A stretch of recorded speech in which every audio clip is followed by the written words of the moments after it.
Should be good to go with the live stream. Who should I transfer host access back to? Ana Ana Rosa. Rosa, please.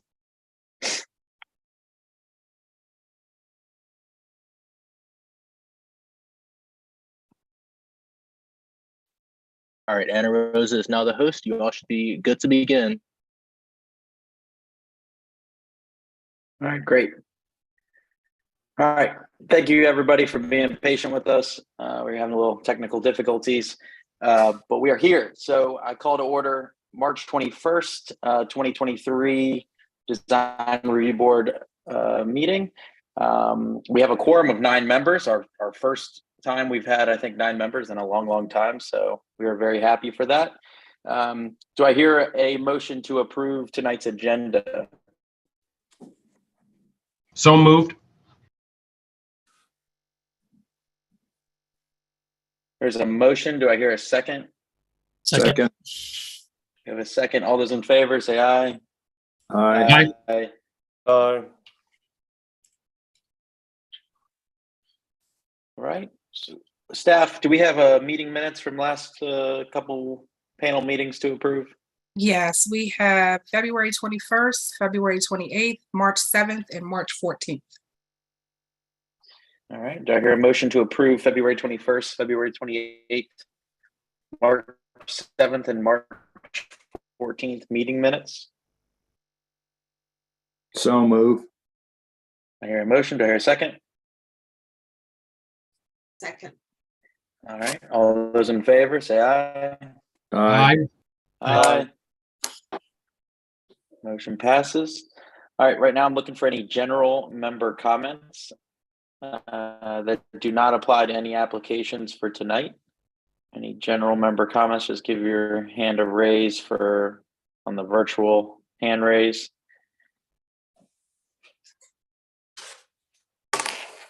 This is for any application. Yeah. Sorry. There is a member that has their hand raised. I'm asking them to unmute.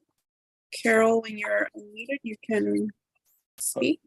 Oh, well, hold on. Carol, are you talking to any application tonight, or is it specific for something else? It's for tonight, so I'm just confused. So are you accepting Okay, member yep. comments? Once we get to the later? application. This is for Lake Ann Townhouses? Yes, correct. So you will talk later during the Okay. application when we ask for affected parties. Okay. All right, thank you. All right. Yep. No worries. Okay. All right. Let's jump into the agenda. We have 1638 Waters Edge Lane, which I believe is an appeal, but I believe it's an appeal by the applicant. That is correct. Yes. Okay. All right. Is the applicant on? Yes, the applicant is on. We're asking for Hod to unmute. Thank you. You're welcome.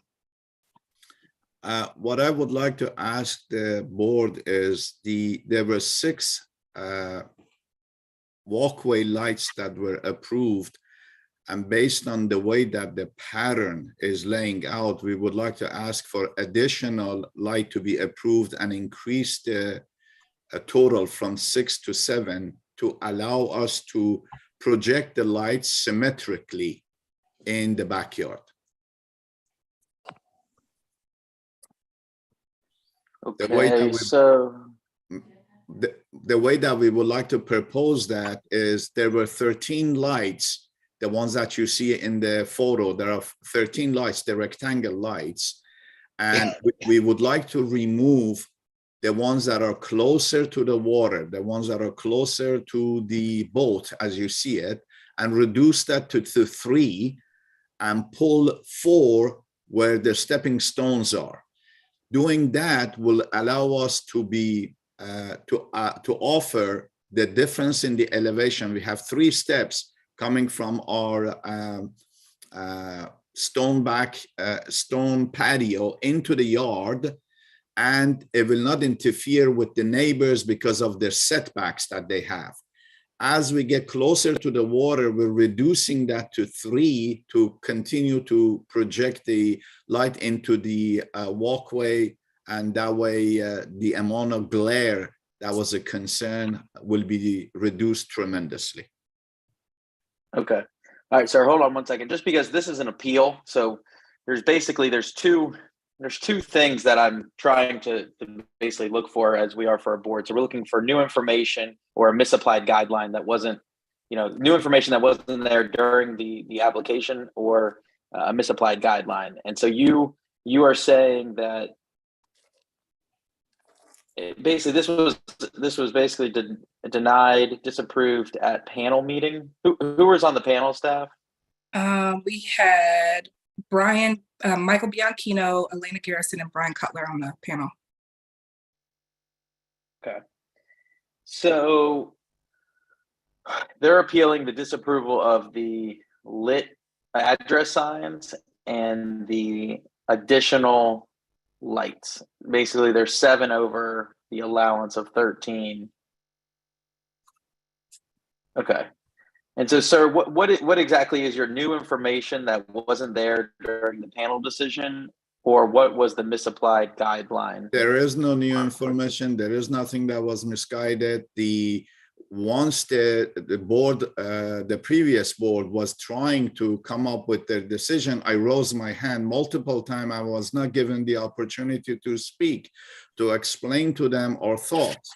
The meeting adjourned, Gotcha. and that's the reason I asked for an appeal, so I could explain that I would like to put in one additional light. That's all. And Michael, just for clarification, the owner is not appealing part A of this decision. They are only appealing for the landscape lighting. The last paragraph highlighted on the screen. Okay. Thank you. Gotcha. Okay. So, okay. So, but it is an appeal though, Cam, correct? So we either need to accept the appeal before we discuss the application. That is correct. Okay. So board, so Elena, Mike B, or Brian, do you guys remember this application, and can you guys walk us through kind of what transpired and what was your thought on the disapproval for the 7 out of the 13 lights? And we're specifically talking about the 13 lights that are going along the pathway, I believe, right? So do you guys, is there any reason why the applicant was not able to talk? Were you guys not aware they weren't able to talk? I don't, go ahead, Elena. Go ahead. So I was not aware that the applicant was unable to talk. The reason why we said 6 was because I believe the guidelines say 6 are allowed without, it has a parameter of 6. I can't bring it up right now. I'm going to have to look. I can speak to that. The design guideline for the clusters, for the landscaping lights, for no application needed, is if you're installing low voltage lights, either shielded or directional type, focused towards the house, the maximum per property is 6. Thank you, LaShonda. So that's the reason why that's the reason why I remember that we stipulated 6.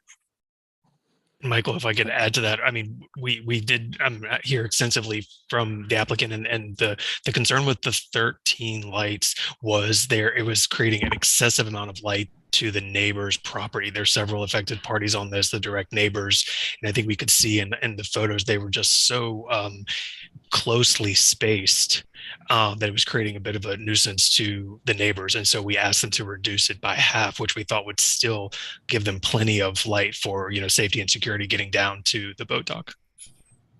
Gotcha. Okay. So from what I'm hearing, though, there's not necessarily any new information or a misapplied guideline. It sounds like the guideline was applied correctly based on the cluster standards. So does anyone else have any other thoughts on this? I could go around the room if you guys want me to, or somebody could make a motion. So just remember, Elena, Mike B, Brian, you guys cannot make a motion Sure, more Michael, vote just of let the me motion. point out there is an But affected. Yeah, unfortunately, I can't hear from the affected party because it's an appeal. If we reviewed the application over again, then we would be able to hear from the affected party. John, do you have any questions for the appellant? No. Sarah, do you have any questions for the appellant? I do not. Emily, do you have any questions for the appellant?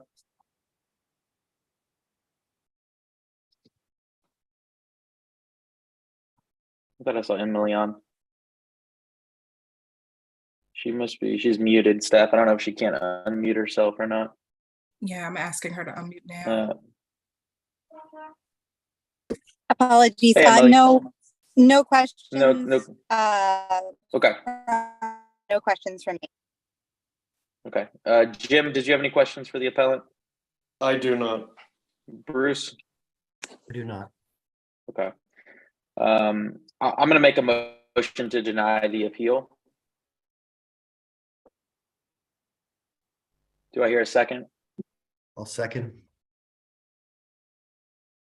All right, there's a motion and a second to deny the appeal. Remember, Elena, Mike B, Brian, you guys cannot vote. All those in favor of the denial say aye. Aye. Aye. Aye. Aye. Any against? And then the 3 abstentions of Elena, Mike B, and Brian. All right, the appeal is denied. Thank you. All right, moving on to application G, which is 11817 Triple Crown Road.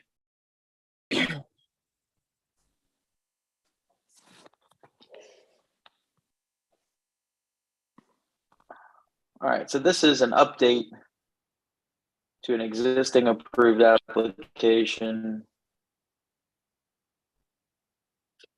And it's amended application as well, right, Steph? That is correct. It's an amendment to what was previously approved. Okay. But we review this as a new application. We only we review it as a completely new application. That is correct. To clarify, you are reviewing the deviations from what the DRB already approved. So any of the deviations noted by the applicant is what you're reviewing this evening. Correct. So it's just the amendments that they're making we're reviewing. That is correct. Okay. Just clarifying. All right. Thank you, Cam. All right. Is the applicant here? Are the Berries here? Yes, they are unmuted. Yeah, we're here. How's it going, guys? Welcome back. It's been a little while. Yeah, I know. All right. Well, you guys have an amended application, so walk us through what you guys are changing. We'll hear from you guys. Then I know there's an affected party, so we'll hear from them, and then we'll come back to you guys with any questions. Okay. Michael, before they begin, is there anything that any DRB members want to disclose? Yes, I do need to recuse myself from this particular vote. Okay. So Emily will not be on this vote. All right. Take it away, whoever's presenting. Good. Hi, members of the DRB. We're the Berries, Kim and John. Thank you very much again. It's been a long project with the pandemic and the years of completing this. We'd like to say special thanks to Cam, Linda, Seda, and Aaron for working on this.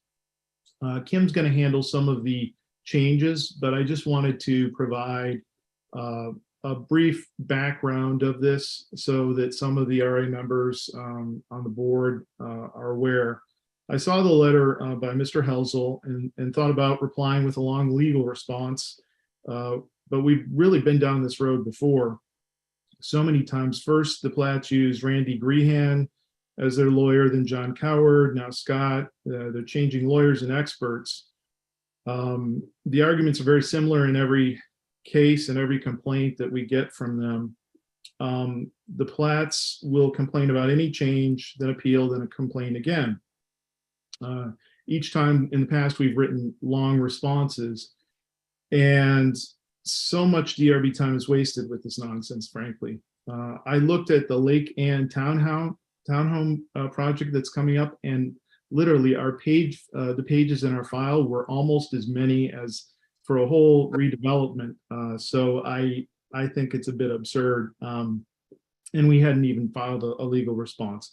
But the point is that the Platts have filed complaints and or appeals against almost all of our neighbors. The Grubbs, the Wassons, the McGurks, us, the Collins, the Ramseys, Youngs, and others. Some have moved because of it. In addition, we have been the subject of about 11 complaints and appeals over the years, at least the ones we know about, and have had to deal with them. We've only lived in Reston for 19 years. In addition to a number of county complaints and VDOT complaints that they filed against us.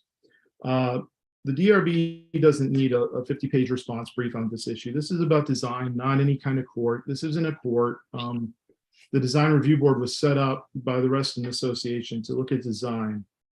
And what you'll see is there's not that much that's changed in our design. It's just the fact that, you know, any change we make causes the Platts to file a complaint and then an appeal, and we go from there. We've had some field changes that Kim's going to walk through in a moment, but the design is essentially the same.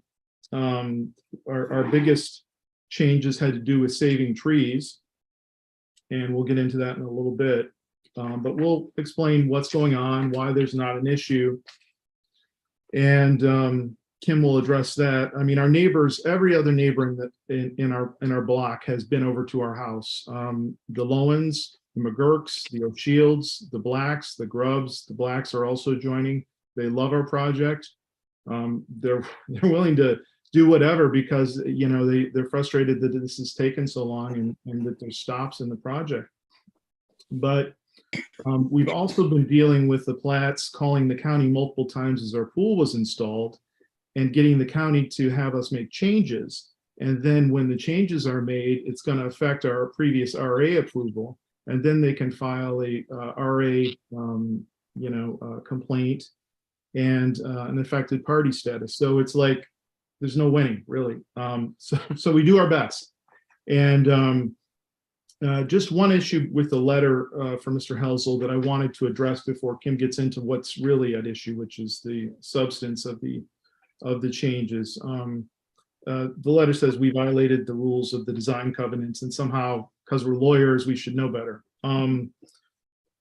First, the Platts are really in no place to be arguing this point because they recently, as early as May of 2021, installed multiple HD camera surveillance system all throughout over their house, and they didn't even put in an application, and it had to be sorted out by the design review board and ultimately rectified, which was fine.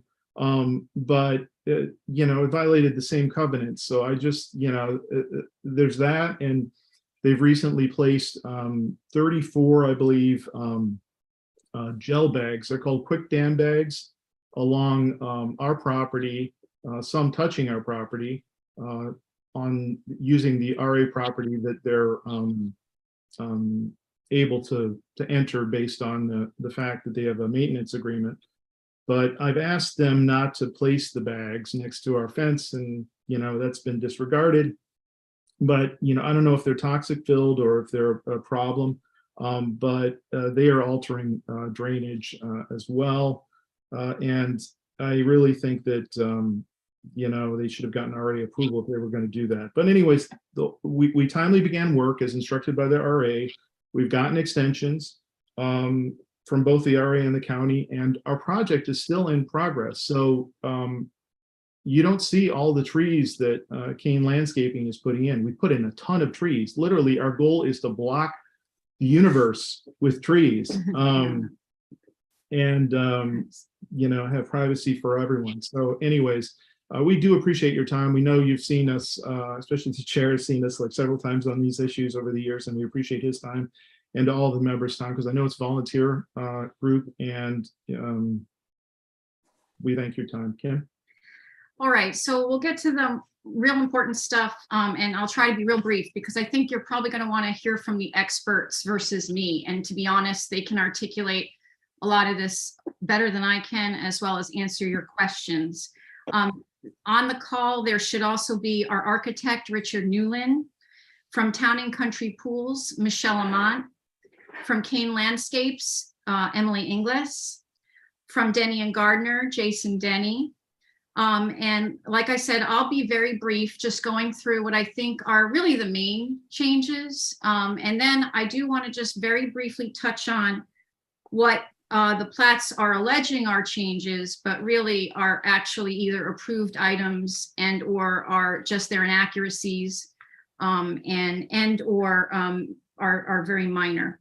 So, or premature actually is more like it. But anyway, the first change that I want to talk about is actually something that they brought up as a change, but it's approved by the DRB. And that's the short end of the upper pool deck, which was widened slightly.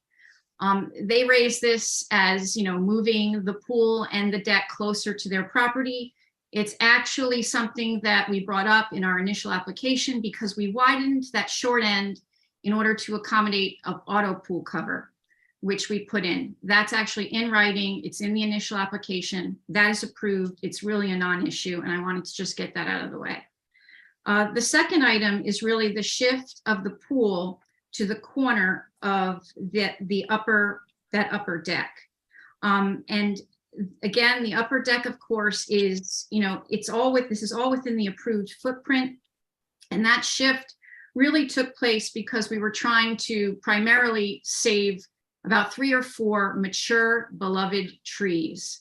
And I'll explain this. The original application shows a planting beam behind the back wall of the upper deck. And what was probably, I think, not really noticed by most of us, except the civil engineer, is that there are a number of mature trees that are X'd out, showing that we should really be taking out those trees because that planting beam was going to extend far enough into the woods, requiring us to take those trees out. This included our beloved Norway spruce, which is humongous and is one of the primary privacy screens between our property and the RA easement and thereby the plats. So what we did was we removed that back beam, that planting beam, and made that back wall, which is already in the plans, that back wall of that pool deck is the retaining wall. And it is, we moved, we shifted the pool there. The pool is gunite now, so that was able to act as that concrete reverse bond beam pool. This is all in-ground pool. And so anyway, that shift was largely due to removing that beam. We were able to also cut some very expensive costs, but frankly, it was those trees that you actually can see right there in that diagram. You see some of the X's. That's what the civil engineer said were the removal of those trees that surround, and it goes farther back, it goes farther around that, that pool deck. So there was no change in the size of the pool. Pool's the same size. Let's see, anything else about that? There's also, a lot of complaint about this being an above ground pool. That's absolutely false.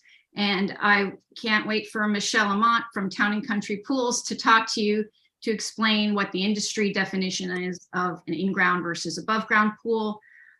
Frankly, Town and Country Pools has never constructed an above ground pool. They only do in-ground pools. We hired them for this purpose, and so that should be telling you something right there. But I'll let Michelle speak more to that after. Let's see, I'm also going to have Emily Inglis of Kane Landscaping discuss any questions you might have about measurements. She's going to be much more versed on that. She can even explain how pretty much you can see on that diagram there, we pretty much stayed within the footprint, even within the approved plans. See happening here with the complaint is that the plats and their lawyer are really misreading the plans. And so we're pretty much doing everything within the approved plans with some very, very small tweaks as I'm discussing. Another change was that we added, and actually this was benefiting the property, Kane Landscaping added a swale on basically you can see it on the, if I use right, left, on the far right of our property alongside our fence line. And this is the fence line along the RA easement to the right. So there's a swale that Kane Landscaping added. This is a small, attractive, appropriately sized swale that really just primarily prevents erosion on our property, as well as just manages any stormwater. But frankly, any drainage complaints, and I'm really not going to get into it here. I actually think drainage was an issue that has been resolved in the past, as many of you already know. And so we're not really here to argue drainage. That's a non-issue. They're really, according to Larry Butler in the past, and this has been discussed over and over, there's no erosion from our property onto the Platts property or even onto the RA easement. So our swale really is just an added benefit. It was something that we did to prevent erosion, manage stormwater. It's very attractive. And if you have any questions, Emily can also speak to that as well. So those are really the major changes. A few issues and complaints that we saw in the Platts lawyer's brief, as well as their complaint, really had to do with issues that have either already been approved or are like premature issues and or very minor things. For instance, they complain about our AC condenser being closer to their property. Basically, that AC condenser was moved temporarily in order to allow construction. There was, our construction's ongoing. And so that AC condenser is going to be, moved back. So that's a non-issue. They've provided numerous pictures of their sight line. I want to emphasize that we've added 7-8 trees. Their pictures are also old pictures. We've already had windows installed, and we can tell from their pictures that those are pictures prior to the window install, prior to some of even the plantings. And a lot of what's planted, it's all been approved. So you can see we've added about 7 trees, like I said, but I don't think there's anything wrong with that. I think that actually is a good thing. We want to add more, to be honest with you. So, and a lot of those are going to be growing in. So that argument about their sightline and the issues there, everything with regard to the landscaping, I think is either approved or we're just enhancing the landscape with more trees. The other thing they complained about had to do with, I think, railings, auto cover type stuff. And I explained that we got the auto cover approved, that we added. With regard to railing changes, we're placing railings where they're required and where they meet code. And in fact, the coping around the pool, there will not be railing around that coping, but the coping, as Emily has indicated to me, is not a walking surface and does not require a railing. But everywhere where there's supposed to be a railing by code, we're putting a railing there. The other issue I think that we saw complained about was the master deck. Master deck has been approved, has not changed. Another thing too is they said that the lower patio or the lower area below the master deck now has pavers. Well, actually, we submitted a landscape design initially to you from Tilly. That was that online design landscape service. That design shows that patio, that it's basically pavers, but it's underneath decking. That's that master deck. So that was already approved. No changes there. I want to indicate or show you that the lower patio that you do see there, we did change that lower patio from stone to pea gravel. Actually, that was to save the huge, massive Norway spruce that's right alongside it that was X'd out on the civil engineer's report. If we had done a stone patio, we would have been taking down our Norway spruce. And then I think we'd really have a complaint by the Platts. So we were actually saving that Norway spruce, saving all the trees along the pool, and that added privacy that I know our neighbors want, that we frankly want. And in terms of all the other complaints and issues, they've either been approved, premature, you know, I don't know what else to say about them, but I know that we've got our experts here that can answer any questions. And I just wanted to say that, you know, we are finally starting to love our home. We've been here for 19 years. It's a sweet, you know, 1970s contemporary, but it needed a lot of TLC. It was very much aging, and things are looking really beautiful, and we're looking forward to enjoying it for the next 20 to hopefully, if we're lucky, even 40 years, if we're lucky enough to live that long. It's just, we're really starting to be very excited to live here and to also live in Reston. And we thank you for your consideration. I now want to turn things over to Richard Newland, who just will talk to you briefly if he wants to. And then we've got Emily and Michelle Amont. And if Jason Denny needs to talk or answer any questions, they're here as well. Thank you.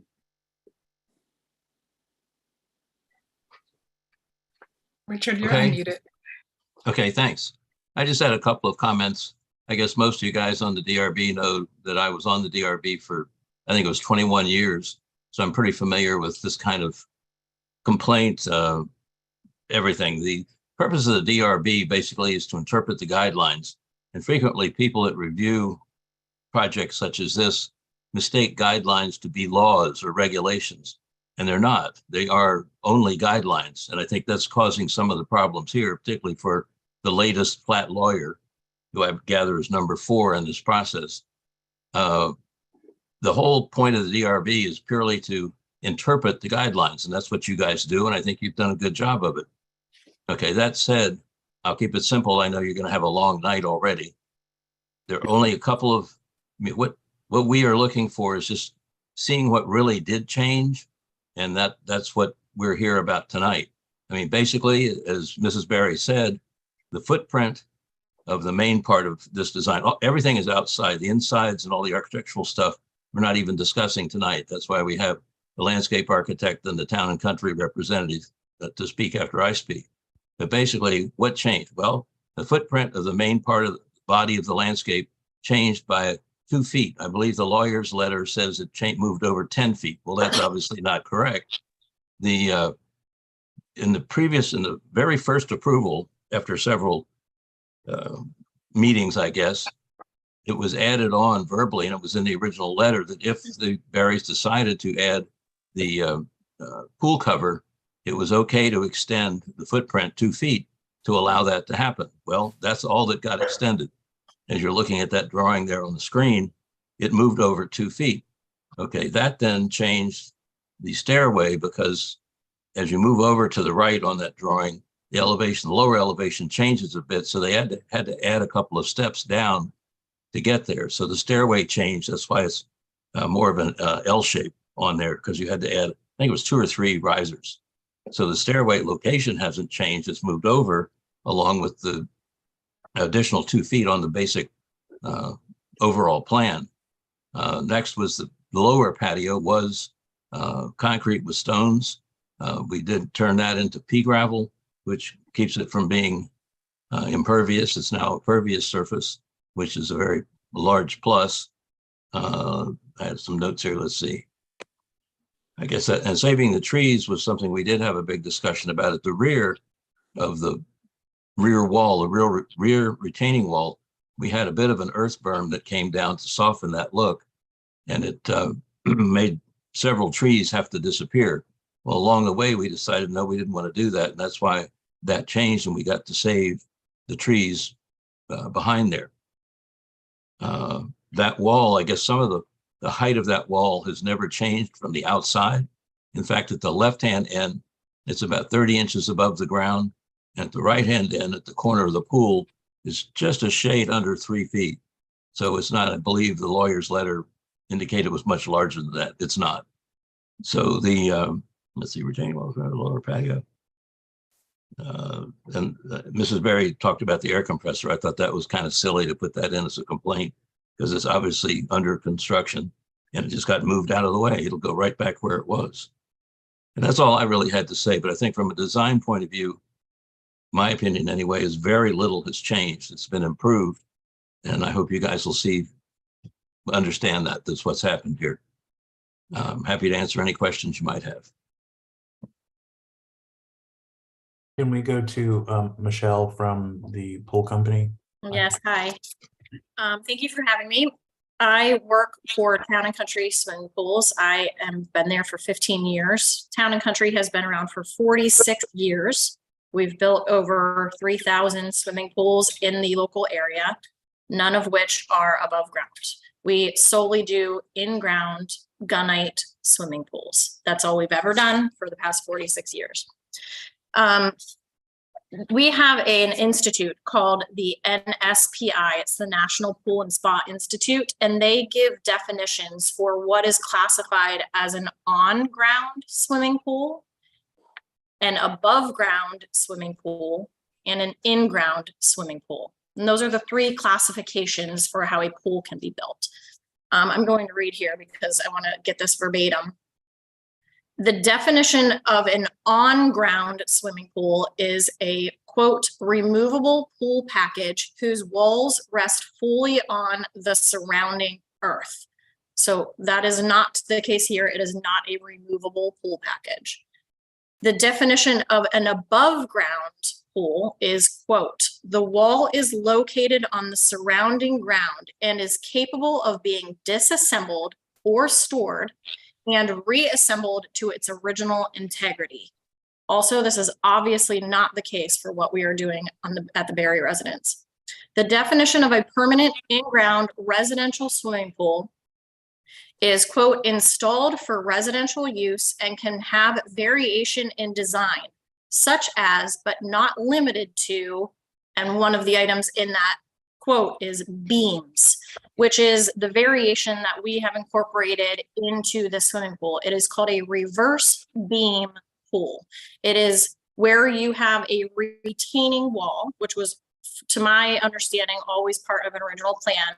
The pool shell, the walls of the concrete pool, become that retaining wall. So the pool is now retaining that grade and acting as the retaining wall. So from a design standpoint, the retaining wall still exists. It just now happens to be part of the pool structure. I don't know what else I can say to prove that we're building an in-ground swimming pool. But if you have any additional questions, I can answer them for you specifically. Thanks, Michelle. Kim, is there someone else that you'd like to address the DRB? Yeah, if Emily can discuss anything she wants about the landscaping. I know that we've, Jason Denny, who's doing more of the house construction, but he is working on the deck closer to the house. If you have any questions, he can speak as well, but I know Emily is next. Yes, hello, everybody. I'm Emily Inglis, landscape architect with Kane Landscapes. And one of the things that I wanted to make sure that we addressed was, again, the overall footprint of the layout has not changed from what was on the approved grading plan that was approved by the DRB as well.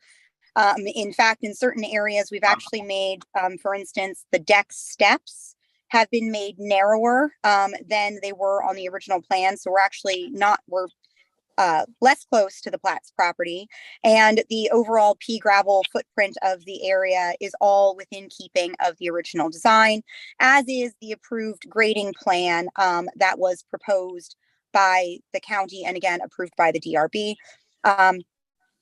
I'd also like to address concerns about the stormwater management that the Platts have raised, that everything has been approved on the grading plan. Everything has been approved on site by the county. And we did make the changes that the Platts requested in regards to extending piping that they requested. The county did not demand, they did not require. They requested it because the Platts had asked for it, and we obliged in order to be neighborly and make sure that we were doing the best that we could in order to alleviate any possible concerns, which frankly were kind of erroneous to begin with, but we wanted to make sure that those were addressed.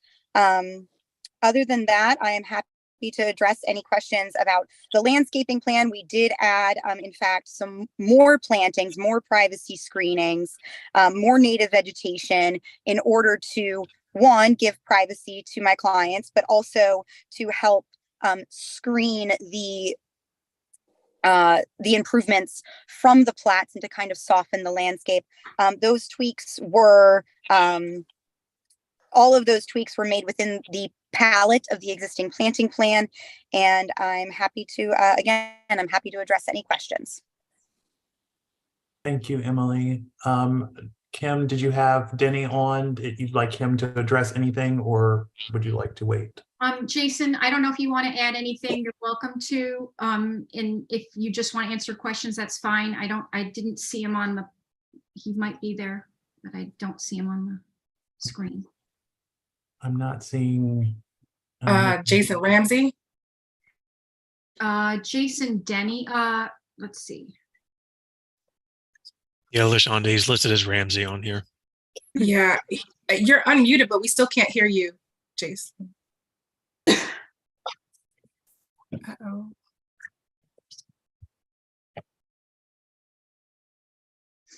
And one last item I'd like to address while Jason's figuring out his technical difficulties that we haven't discussed yet was the brick wall that the plats have alleged has been increased in height, and that is just not the case. It was always shown as being 3 feet above the existing or the proposed decking, and that height has remained the same on the updated plan. The wall did have to be raised up in order to achieve that height, but that height was already approved on the original plans. Thanks, Emily. Jason, were you able to figure out your microphone situation? If not, I believe, Kim, that would be it for your first round of your presentation. So we could go to the affected parties before the DRB asks questions. I believe Mr. Hessel is here representing the plats as the affected party, and I believe he has a request before he has comments. Yes, can you hear me? Yes. Yes, Mr. Hessel, I can hear you. Thank you. Good evening. My name is Scott Helsel, and I represent the plats who are with me tonight in the room. I would like to ask, I know the typical protocol is for the DRB to only give affected parties 3 minutes to speak, but given the length of the presentation and some of the accusations made against my client, I would request 5 minutes to speak. I hopefully won't use it all, but I think that's appropriate here. Would that request be honored? Yes, I can honor that request. Thank you very much. First off, I hope everyone on the DRB has read my March 13th letter. It's found at page 40 of your materials. If anyone hasn't read it, I would respectfully request that you do read it before the DRB acts on the Barry's revised application. I also want to just very briefly say Mr. Grehan has gone back in the employ of the county, which is why he no longer represents the plats. He's a former partner of mine. And so any insinuation that the plats concerns lack merit because they've somehow rifled through lawyers is just simply false, and it really has no bearing in this case, and I find it inappropriate. I also don't think talking about past complaints or whatever really is why we're here today. We're really here today, and I think it's important to point this out, because RA staff approached the Barrys about elements of their project that have been constructed in ways that materially deviate from what the DRB previously approved. And not all of those concerns generate from the plats. For example, the 36-inch wall, I didn't even mention that in my letter because that's on the other side of the property. But the RA staff has already found that the Barrys project violates section 6.1D2B of Reston's protective covenants, not just a guideline, but the covenants, because what has been constructed materially deviates from what DRB approved back in 2021. And that's just simple fact, okay? And although my clients previously stated concerns about things like drainage and privacy were, and I believe remain serious, I'm not here really to talk about that tonight, because I hope you will agree with, I hope every DRB member will agree with me that the Berry's revised application seeking post-construction approval presents a different and perhaps even a more serious problem. It really affects the whole process and what you all do. The rules are very clear. You come to the DRB first and you get approval, and then you construct what's been approved. And if you make changes, you don't just proceed with construction and then seek approval after the fact. You stop and you come back to the DRB and get approval. We've heard a lot today about the desire to save trees, the desire to do this or that. But what we never heard is an explanation for why the Berrys didn't just come back to DRB before constructing it. If they're in a situation of discomfort at the moment because they've constructed something you've never approved, I really submit that's their fault, okay? And the violation is neither inadvertent nor harmless. The Berrys were clearly warned in the original application they signed and in the DRB's June 2021 approval letter that they could not change the project without coming back to DRB. I'm mostly going to talk tonight about the pool and the deck and patio structure. I submit, and what's been constructed is not materially unlike the architectural renderings that DRB was shown in February and June 2021. And the pictures that I included with my letter are recent, since I've been involved in this case, which isn't that very long. But the pool, the structure, the pool, etc., it's visible from my client's property, both inside and outside their home. This picture is taken from their window. It's also visible from some parts of the front or Triple Crown Road. It's so big and massive. One thing we never heard at all today, I mean, we heard it said that there's really no changes made, which really begs the question, why are we here if nothing has changed? But we heard nothing about the change in the grade of the pool. It is approximately 4 feet above the existing grade on all 3 sides, which is definitely and significantly higher than what you were shown or talked about back in 2021. And ironically, it would have been even higher if the contractor hadn't built the pool deck lower than the Berrys really wanted it to be. As a result, the pool itself, which is only 4 to 5 feet deep, mostly sits above the existing grade and it's not in the ground. And you know, whatever the definition in the guidelines about an above ground pool is, one thing is clear that above ground pools are prohibited under the design guidelines, and reinforcing that fact and showing that this pool is on the wrong side of the guideline. The decking for the pool says the decking should conform with the design guidelines for patios and ground level decks. This deck is 4 feet high in the air. We've not heard anything about why that is and why that change was made. In addition, the entire structure is in fact larger than what was proposed, and that's proven by the Berrys' own numbers. On page 9 of your materials in their December 16th letter, they have a uncertified as-built drawing that suggests that the dimensions of the pool deck, if you blow that up, are 51 feet 3 inches in length or width, depending on how you call it, and 27 feet 8 inches in depth. Okay, so that's 1,418 square feet of new impervious area, which grows even more if you add the roof on the master deck and the unapproved pavers below it. This is significantly more than the 990 square feet of impervious area that was shown on the AMA grading plan. It's almost 40% more. That's just fact, okay? The structure's western wall closest to my client's property and the pool itself also are closer to the Platt's property. That's fact. And I heard Mr. Newland say it's only 2 feet, but if you look at the measurements on sheet A102 and the placement of the wall. I'm sorry, Mr. Hustle, but that's time. Can I have just a few minutes to finish up? Oh, Michael.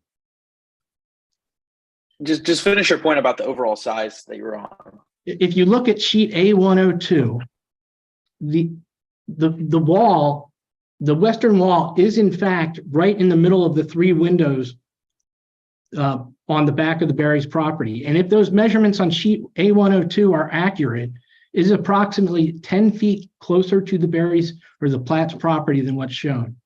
I think the application is incomplete and should be denied, or at least not acted on for that reason.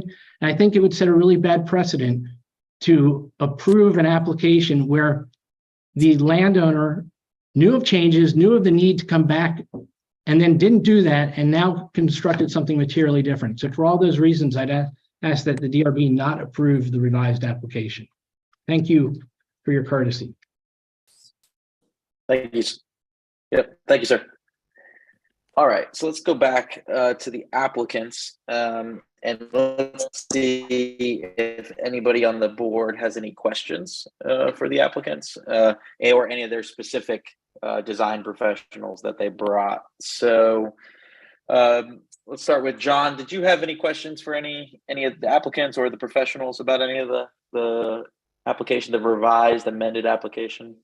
Not right now, no. Okay. Sarah, did you have any questions for the applicants or their professionals? And no questions, thank you. Okay. Elena, do you have any questions? Might be just me, but I'm confused. I would appreciate a succinct list without explanation of exactly what the changes were. There was a 2-foot increase in size for cover, but I believe that was approved. Right? Yes. So talking about, thank you for putting it on the screen, a revised landscaping plan, an addition of a railing, which I understand is fit from code, change in the railing system materials. It went from glass to cable. To view rail.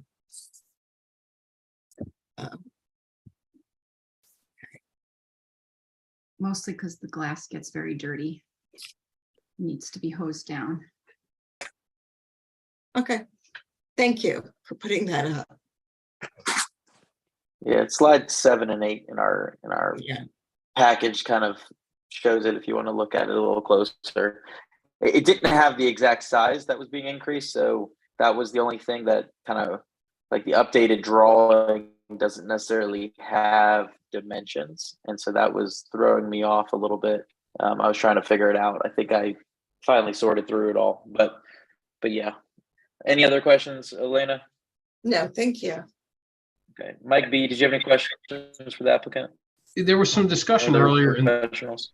Yeah, this might be directed to my colleague Emily. There was some mention of piping. Was that as part of the addition or shifting or update to the drainage swale? I just a moment of clarity there for me, if you don't mind. That was not the grading, the drainage plan that was approved by the county from the engineering already had extending their drainage to the rear yard. We were taking that drainage even further into the rear yard than what was on the approved grading plan at the request of the Platts. Okay, so this is independent, say, then, of the drainage swale work that was being done inside the fence line? Correct. That was merely to address surface erosion because that hill on the side of the Berry's property is quite steep. And we wanted to make sure that all of the soil and mulch was staying on their property, that their tree roots were being protected. So that's the reason for that drainage swale alone. It had nothing to do with the piping. Understood. I remember that from previously looking at this one. So I appreciate the additional context there. Thank you. That was my question that was sticking with me, Michael. That's it for now.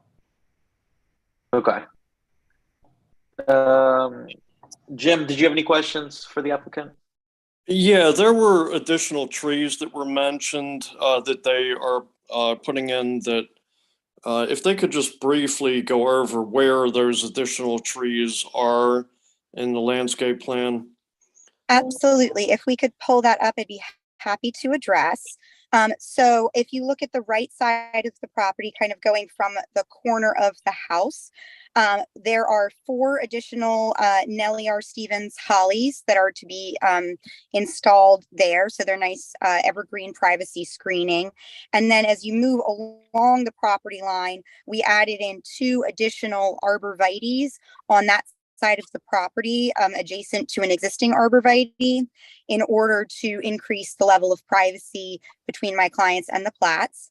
And then we also installed on the left-hand side fence line, transplanted 3 existing hornbeams and added in 3 additional Nellie Stevens hollies, again, to increase privacy and to create screening between my client's property and the neighbors on the left-hand side. And the trees that are being put in on the right-hand side, what size and height are those? So you mean the height as installed or the height that they will become at maturity? No, as installed. Those are 8 to 10 foot ball and burlap. And they've actually probably put on at least 6 inches of growth. That's all I have. Okay. Brian, do you have any questions for the applicant or their professional? Well, no, I guess maybe my questions might be more maybe for Cam or for Rustin, because I am struggling to kind of understand some of the questions and claims that came from the RA inspection versus what the applicant is saying. For example, I mean, like one of the questions says that it looks like the pool deck slab was like 8 feet wider than originally submitted, and that the wall of the pool is higher than was submitted. So I guess I'm wondering, I mean, I don't know, Cam, if this is a question for you. I mean, have these been satisfied, or because I'm having trouble kind of connecting the two. So I should mention that these questions actually came from the plats and staff. The complaint was reported to us, and so we initially came out to take a look. We looked at the questions that the plats had developed, and we found that there were some deviations that were valid, and the application that you all are reviewing tonight do appear to address Resident Association's concerns related to the deviations that were approved by the DRB last year. Okay. Emily, I guess you mentioned that you all had made some modifications for the stormwater management. Could you tell us what you did there? The only modifications that we made from the stormwater management, in addition over and above what was required by the county grading plan, was the installation of that dry creek swale. That was the only line item that was added in, and again, to help prevent erosion on my client's property. And also, if you'd like to address the deviation between the footprint and what was seen on site, the grading plan and the architectural plans did have a slight discrepancy, which I believe Kim addressed in her letter. There was a slight discrepancy on the plans that made the whole house itself, slightly shorter than in reality. So if you see on page 5 of the plans, the green lines are indicating the plans that were submitted. And you can see, especially on the bottom right-hand corner, the house being slightly shorter than it actually is on the grading plan and on the plat in reality. So the as-built plans are in the pink of what we ended up installing on top of the grading plan as is. So there were slight changes from the approved grading plan. And again, that grading plan was submitted with the original application. It's just that nobody caught the discrepancy between the architectural plan set and what was submitted on the grading plan. So those two things, when they were matched up, the door did have to extend, the deck and the pool deck did have to extend to beyond where the new doors were going to go in order to accommodate that. So it was just a slight measurement error in the field, but it does not mean that the project is any closer to the plats than what it would have been. It's because it's not like we moved their whole house over. Hopefully that answered your question. Isn't this diagram we're looking at showing that the pool did move? I'm So not sure what that the- distance is to the right on this plan, at least. So the pool itself did move in its location in relation to the overall hardscape upper deck area. Mhm. However, the overall deck did not, and retaining walls did not change in shape and orientation. It stayed within the footprint. We merely shifted the pool to the upper right-hand corner, again, to mitigate the grade change there without damaging the existing trees. Staff, could you zoom in on this? Just so I think, Brian, if you zoom in on this, it took me a while to find it. If you zoom in, there's dimensions on this. They're very small, but they're there. What I'm understanding, and well, I'm just kind of clarifying before I get to Bruce, it looks like if you zoom in there, the pool deck itself, let's call it the upper portion of the pool deck, right? Extended 2 feet additional. And the pool shifted over to create, now there's basically these retaining wall beams, whatever you want to call them, that are now supporting the upper right corner of the pool. That is now sitting over top of what was going to be a solid patio down below, which has now been turned into pea gravel. That pea gravel has extended 3 foot 6 inches closer to the right property line.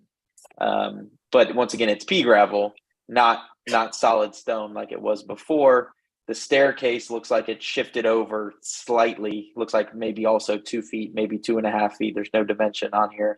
And it's actually skinnier and doesn't actually reach as far. Yeah, exactly. It doesn't go as far anymore because of how they've kind of done an L-shaped stair. So this to me is the best drawing that actually shows what's going. As rudimentary as it is, this shows exactly kind of the changes for what was going on. It took me a while to figure that out, but this is where I was getting the best bang for my buck, so to speak. Can I just explain too that the upper deck, that 2 foot move, that was approved because we had mentioned that would happen if we did the auto cover. That accommodated the auto cover, and that's what we did. And that's in writing in the initial approved plan. The upper. Gotcha. Yes. And also, now that we've zoomed into this plan, I'd like to point out that the grade change shown on this original plan already indicates a 3.5 foot drop at a minimum, based on the corner of where that retaining wall would have been had we followed the original plan. You can see that the pool coping elevation would have been set at 415.5, and the first contour below the pool wall would have been 412. That is a 3.5 foot grade drop without the slight changes that we made in order to accommodate the removal of trees. So there was always going to be a taller retaining wall at that corner of the property approved on the plans. So there's been no change to that height of wall. Yeah, Emily, that's very helpful. Thank you. And I see what you're saying there. I guess it's just unfortunate because I guess some of the other renderings and things like that really show like the landscape being kind of like formed up to conceal that south edge of the wall. Whereas, now it feels taller than at least it's rendered in some of these. So my final question is, can you just talk then about the landscaping that's being used to screen, especially that south wall of the pool, please? Absolutely. If we could pull up the landscaping plan again, the softscaping.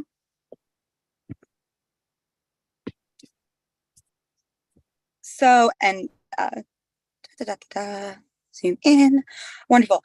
So as you can see on this drawing, we have added a dearth of plantings on the right-hand side of the property, including evergreen trees and shrubs, in order to make as much of a privacy screening wall that still allows for, some biodiversity and in keeping with the woodland character of the property.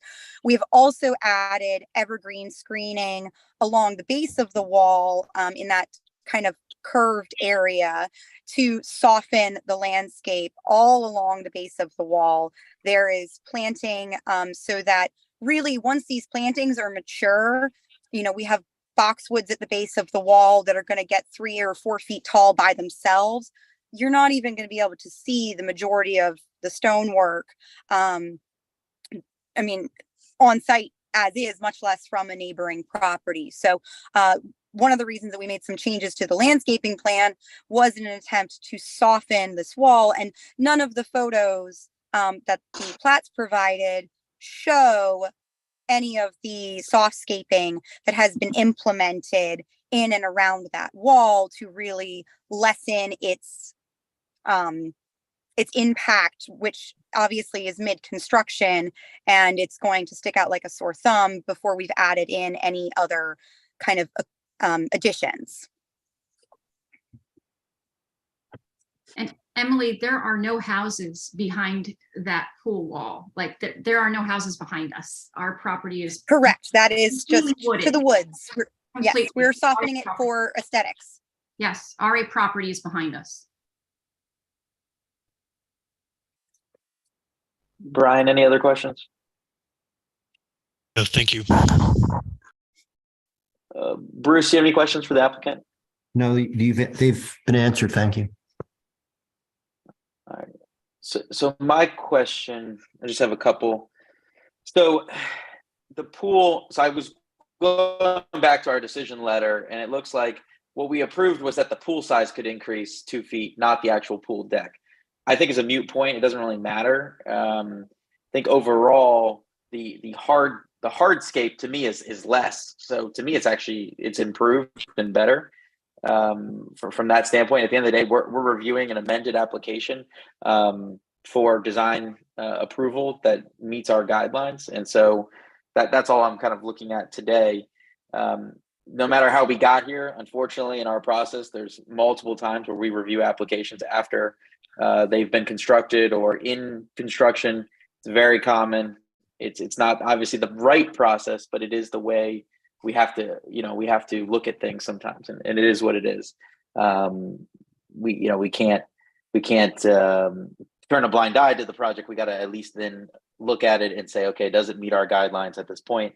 And then what can be improved, what cannot, stay. So the one question I have is, the final grade been done yet?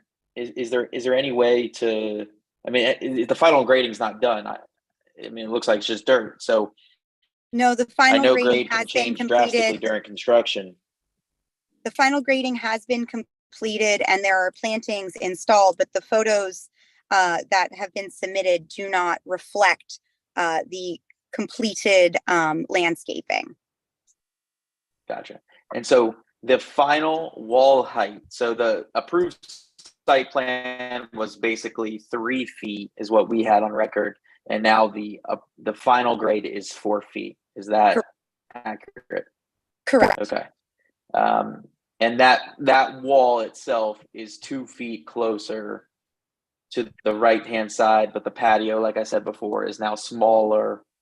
That's down below, which is all pea gravel anyway. It's pervious. It's, to me, it's a better final decision. So aesthetically, if that's all being screened again, the only place that's not really being screened is where you guys have kind of, I guess, what is this, a fire pit? That seems like it's is that built-in fire pit? What exactly is that plan? That's just furnishing. That is just furniture shown as a representative on the plan. That is not anything built in. Gotcha. Okay. All right.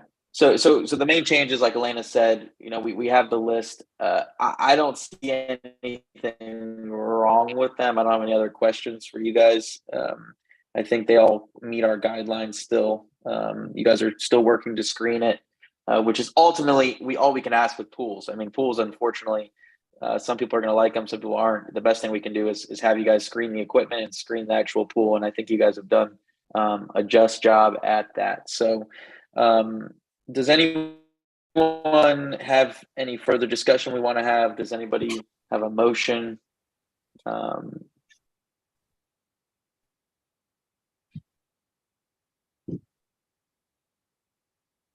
I'll make a motion to approve it as submitted. The All right, revisions as submitted. All right, there's a motion to approve the amended portions of the application. Do I hear a second? Second. All right, there's a motion and a second. Michael, just for one point of clarification, I do think it would be helpful to have a established timeline for project completion, since this is an addition, deviation from the project. Applicant, whoever can answer, I mean, what do you guys think realistically till you're jumping in the pool doing cannonballs? I mean, I submitted a request for an extension to the end of June and it was approved. Cam, I don't know if that's what you're referring to, but we did ask for an extension to the end of June. And we got that approved already. And I think, I mean, I'm hopeful. The pool is already in, it just needs to be, Michelle, I don't know if you call that glaze, but we're really on to more of the house, and then we can do the more landscaping. So I'm hopeful. There are delays, I will say. We've had to wait for windows. That took about several more months, and now we're waiting for the door and the garage door. So some things are out of our control. But that's more of the approved items that were just, the house construction. that's for the house, yeah. So, Cam, are you asking specifically for the amended items or for the application overall? I believe the application overall, simply because it has been beyond 18 months since the start of since the approval was received. So having it procedurally clear from the DRB, not from staff, in terms of what the completion date would be appropriate. Okay, well, I'll motion to put into the recommended motion that we make the timeline be 180 days from approval letter for substantial completion of the project. I agree to that amendment, or it was already second, so. Yeah. So you accepted, and then who seconded the motion? I did. Do you accept that amendment? Yes. For 180 days? Okay. Yes. All right. So we have a motion, we have a second, we have an amendment. Any other further discussion? All right. All those in favor of the motion, say aye. Aye. Aye. Aye. Any against? Any abstentions? Emily's abstaining. So we have a motion passes 8-0-1. All right. Thank you, guys. Thank you for your time. We appreciate it. Thank you. Have a good evening. All right. Moving on to application H. We have Lake Ann townhomes, sorry.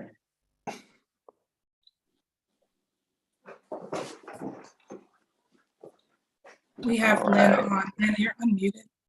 Yes, I think I've been unmuted. Thank you. Good evening. My name is Lynn Strobel with Walsh Colucci, and I'm here back with you this evening with a project that I think most of you who've been on the board here have seen a couple of times. And this is the townhomes that will be built as a part of the redevelopment of the Lake Ann property. And if you remember, Lake Ann Fellowship House, which serves seniors, went through a process to have a new building approved. As a part of that, they also received approval for the construction of 36 townhomes. And what has happened since that approval is that the new building has been built, it's been occupied, the old building has come down, and we're ready for the last phase of this development. And the townhomes are important to this project because they're helping defray the cost of the affordable senior housing that comprises the Lake Ann Fellowship House. So as you may recall, we've gone through several meetings with you. We've talked about building materials and landscaping and really all aspects of this development. When we were here in November, we had a specific list of things to take a look at. And so we're back here this evening to talk to you about that and also to update you on some changes that we've made to our design. So with that, I'm going to turn it over to Greg Ruff, who is with TriPoint Homes. And I think he's going to walk us through the changes along with our architect, Scott Fleming, and Joe Plumpy is also on the line, our landscape architect. And I think that we'll have a fairly complete presentation for you, and then any of us can answer questions as needed. So Greg, I'll turn it over to you. Okay, thanks, Lynn. Good evening, everyone. I'm Greg Ruff, TriPoint Homes. As Lynn mentioned, we've got a list of things you can see on the screen there, items that we were asked to come back and talk to you about at our last meeting on November 15th. And so, as Lynn mentioned, we want to touch on all those things this evening. And also, there are a few additional proposed revisions we'd like to discuss with you that are intended to simplify and streamline our designs a little bit. These revisions that we want to talk to you about are included in the materials that we submitted a few weeks ago. Since we last met with you, we have undergone a review of the designs with our internal teams, sales and marketing, and they have asked that we make a few revisions to bring the homes into better alignment with our customer expectations and also current market conditions. And there is sort of a cost element at play here. As you all know, the housing industry has been facing some challenging conditions over the last year or so, which are pretty well documented. Construction costs have risen considerably, driven by supply chain issues, availability of materials, and so forth, while at the same time, we've seen a doubling of interest rates in the last year, which has hit the housing industry, and especially the new home construction industry, pretty hard. So 6 months ago, when we first started working with you, those conditions did exist, but we had hoped and expected that as we worked through the process, things would get better, but in fact, they have really continued to worsen over the last 6 months. So for us, we're trying to do our best to be mindful of the costs of building these homes and try to keep the costs down as much as possible and not do things that really aren't desired or valued by our customers, but also continuing to maintain the high quality design and high quality materials that we've been showing you until now. So we're hopefully proposing a few changes tonight that would get where we need to be a little more on the cost side. So as we move through the slides, we'll point out these proposed modifications for your consideration. As Lynn mentioned, I've got Rust Orling, Scott Fleming with us, and Joe Plumpy, our landscape architect as well. As I think we did last time, as I go through the slides, I'll refer back to the bullet points in the decision letter that the slide ties back to. In the package that we submitted a few weeks ago, there were three separate files. The first was a photometric study, and that ties with bullet 1 from the decision letter. And in that point on the decision letter, we were asked to provide a photometric study for site lighting to include a lighting plan with proposed lighting locations and lighting levels, and that's what you can see there before you. I'm not sure if you have any questions about that. I can continue to move through and we can come back to this if you like, but not sure if you've had a chance to look at that closely. But the second item in the package was the landscaping plan, updated landscaping plan, and there were 2 items specifically that you wanted us to address in our updated landscape plan. The first one was some additional shrubs to be placed along the eastern edge of the dog park adjacent to lot 30. Shrubs that would be placed outside the fence so that they would be sure to survive.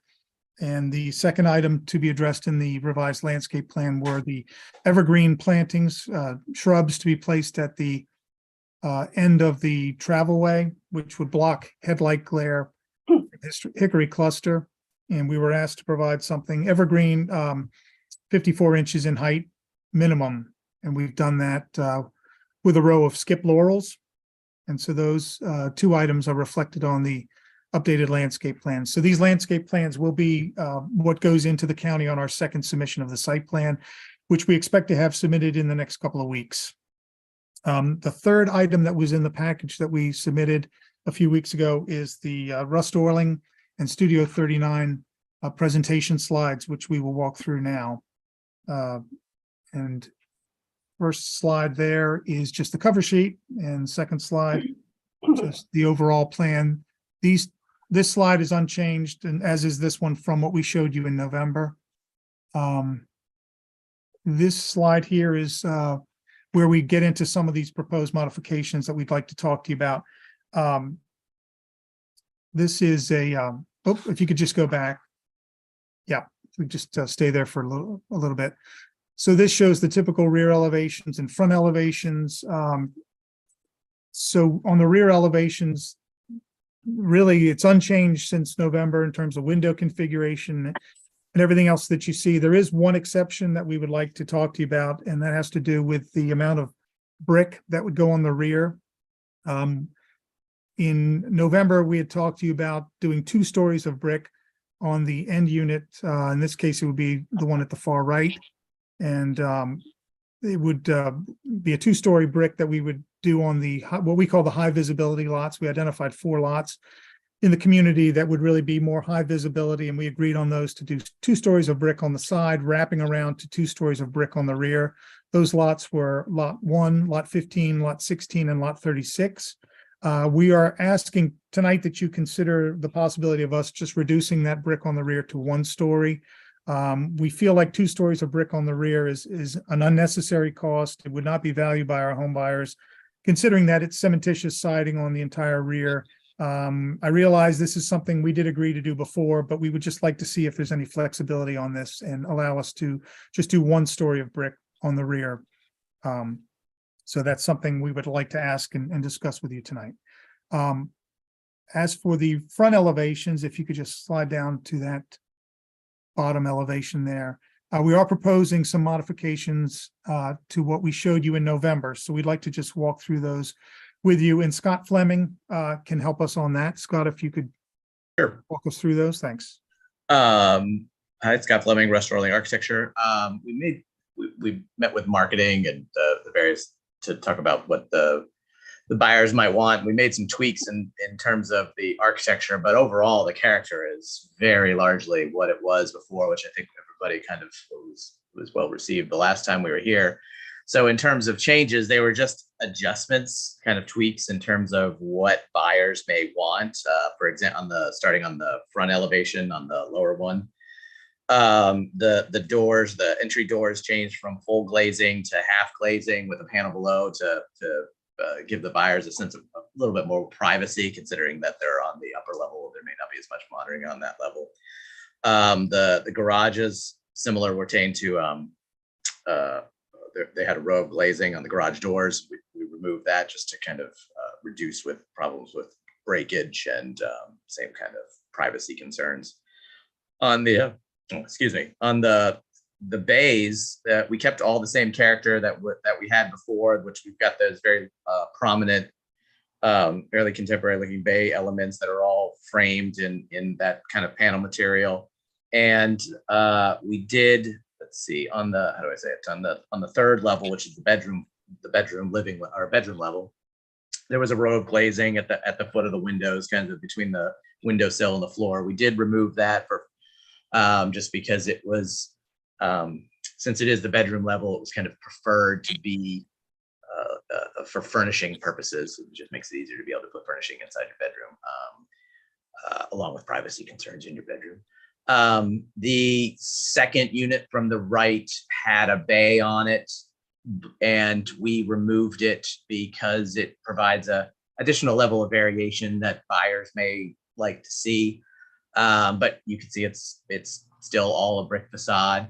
The third and the fifth from the right. Yep, exactly what you're pointing to. The bay is still the same, and except that the field that was split half brick with half above, we changed from the panel material to a lap siding, the same with character, the same hardy that's on elsewhere in the project, just because we wanted to punch out the bay features since they are so prominent and not kind of basically have two different distinct materials. The top level, the loft level attic, we lost one window, again for furnishing, and they were always marked as, or they were always intended as optional. In fact, we talked about it at one of the earlier hearings. That's why they're shown all across the top. So we've marked those as optional, as well as the rear decks on the elevation above, which is pretty much unchanged. I don't think there's any changes other than what Greg mentioned, and I've marked the decks as optional. The bay color, the panel in between the windows on the front elevation on the bays, I think we tweaked in the color schemes. think that's, let me double check halfway. I think we did. And I think we'll get to that on one of the next slides. That's about it. You can go to the next one, if you don't mind. Thank Yeah, you. and this is the at the November meeting, the side elevations, we were asked to, this ties with bullet 6 and 7. The bullets asked us to provide an updated design for side elevation C at the center kitchen that is architecturally similar to side elevations A and B, or eliminate elevation C altogether. As you can see, we didn't do either one as you asked, but what we would like to ask and like to propose is that the 4 high visibility lots that I mentioned before, lots 1, 15, 16, and 36, what we would like to propose is that on those 4 high visibility lots, we would only do elevation A.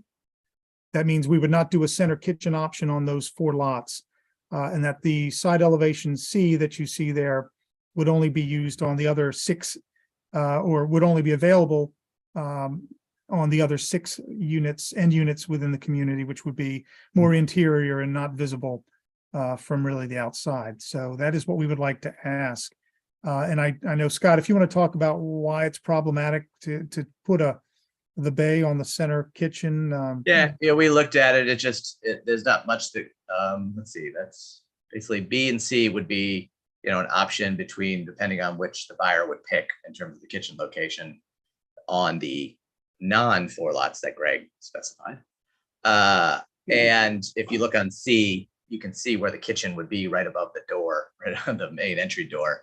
And there was it kind of lends to that blank wall because there's a stove range that's backing up to that wall. So, and if we decided it was kind of better to commit to the other units on A, basically that would be the most visible units as opposed to the option of the 2 that face the rear. Right. Couple other tweaks that we made here. I think the last time I was here, we talked about there was a window in the garage by the front door, and it was a comment here at the board to what's the purpose, get rid of it. So we removed that. The same changes we saw in the front kind of apply to the side, wrap around in terms of the door, the panels. And there was a triple window there in the middle of the top of C that we removed because there's a tub inside there that it didn't really work with. I think that was it for the side elevation. Okay, if we go to the next slide, please. This is the same slide that we showed you in November, no changes. So if we could go to the next one, please. We have updated this slide. So Scott, would you like to talk through the changes? Yeah, I mean, we updated it to match the elevations in the background and all the notes adjusted. On the various schemes that we're going to go through, it was a discussion of, can you be a little more specific for the colors? So we've selected actual McCormick colors for the different components and really labeled them as well as all the siding colors. So I think we kind of hit all the pointed notes on here. Yeah, this ties with bullets 2 and 3, I should have mentioned. Yeah, correct. Updated paint colors and submitting an alternative colors for the spandrel panel, which is that panel in between the glazing. Mm-hmm. Okay, slide 9, please. This ties with bullet 9, where we were asked to provide updated fence design, preferably wood style fencing that would be consistent with the resting guidelines. So that's what we're proposing there for our rear yard fencing. Slide 10, please. This is the same design that we showed you last time for the retaining wall, so no change from November. Next slide, please. This slide ties with bullets 2 and 3. This is side elevation with proposed finished materials. So Scott, you want to? Yeah, it's similar to what I just said. Basically, we identified all the various paint components with the actual McCormick colors, as well as the bricks, windows, and garage door colors. Okay, next slide, please. Same as different color scheme. You can see that on the brick colors have been selected along with the mortars. This one has a more of a matching mortar than the other scheme, kind of differentiated from the previous one. And also ties with bullets 2 and 3, same as this one here. Yep. This one is the reddish darker, same thing concept. We labeled all the colors. This one has the darker reddish brick with a contrasted border. And next slide, please.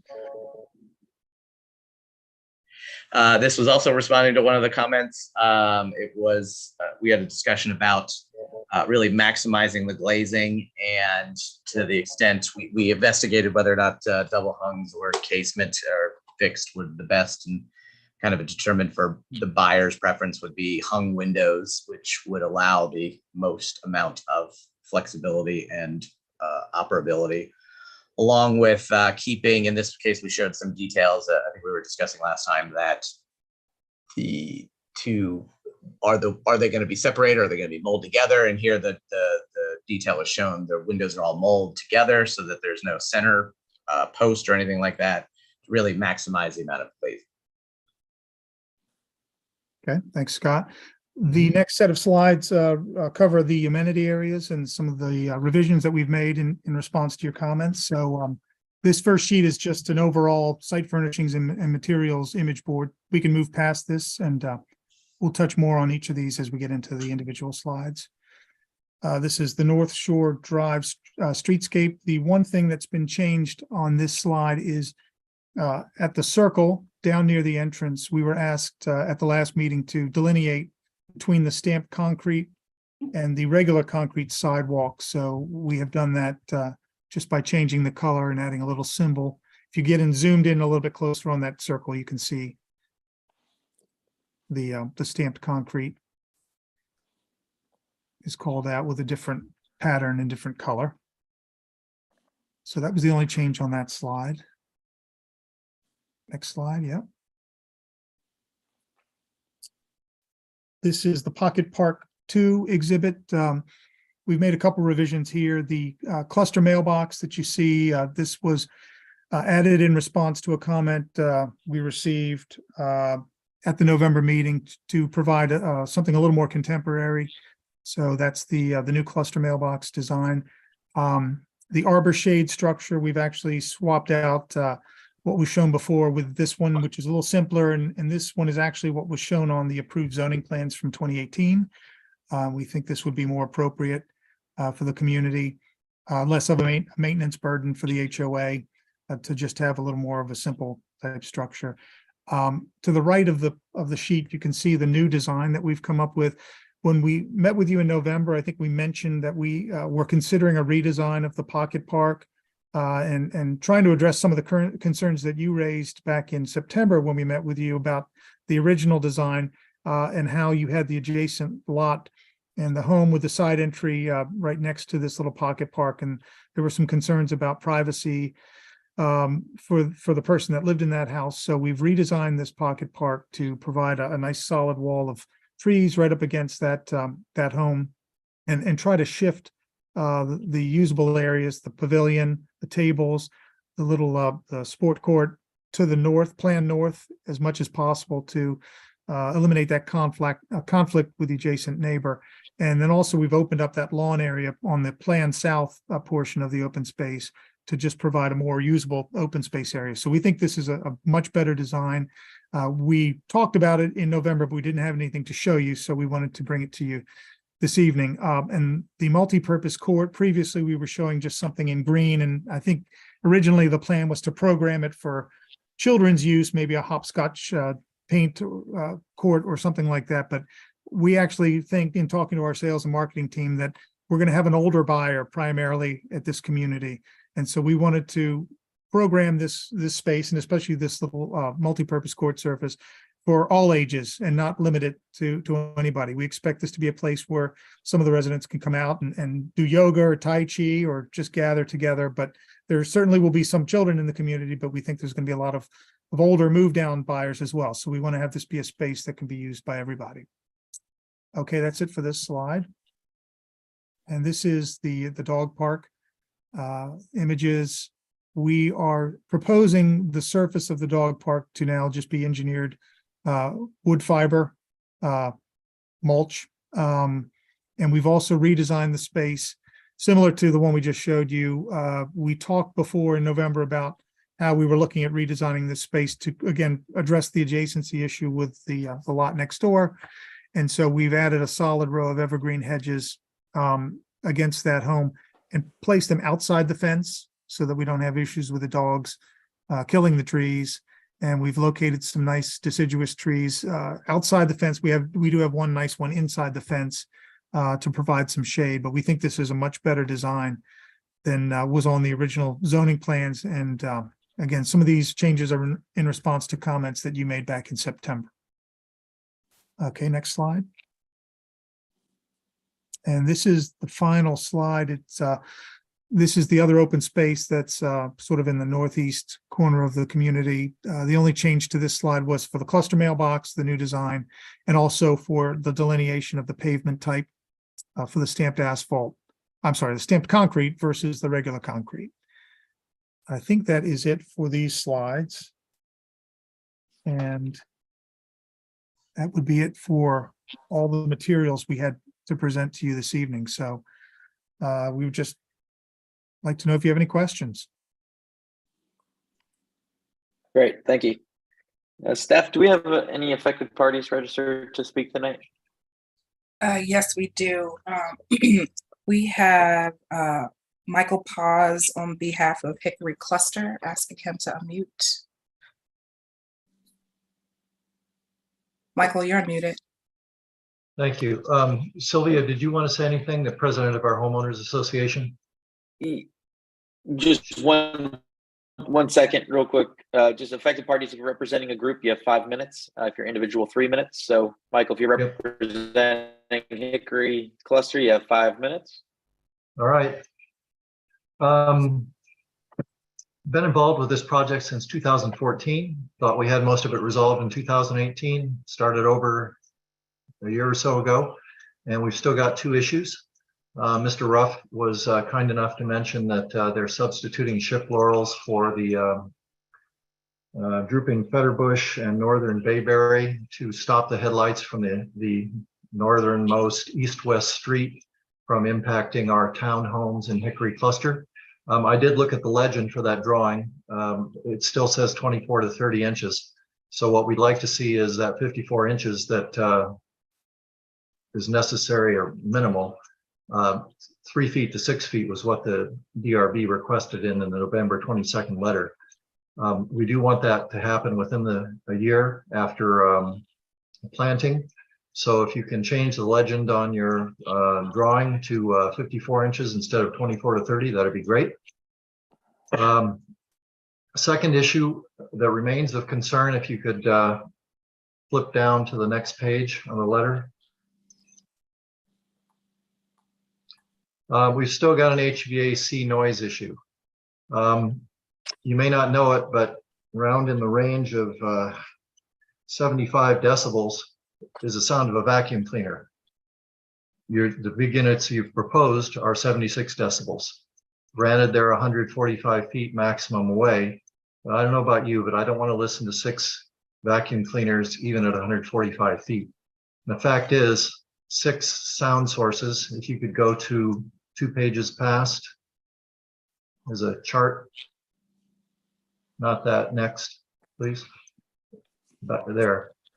Actually, equal sound sources added together are greater than just the numbers themselves. So it's actually about 84 decibels for all those running at the same time.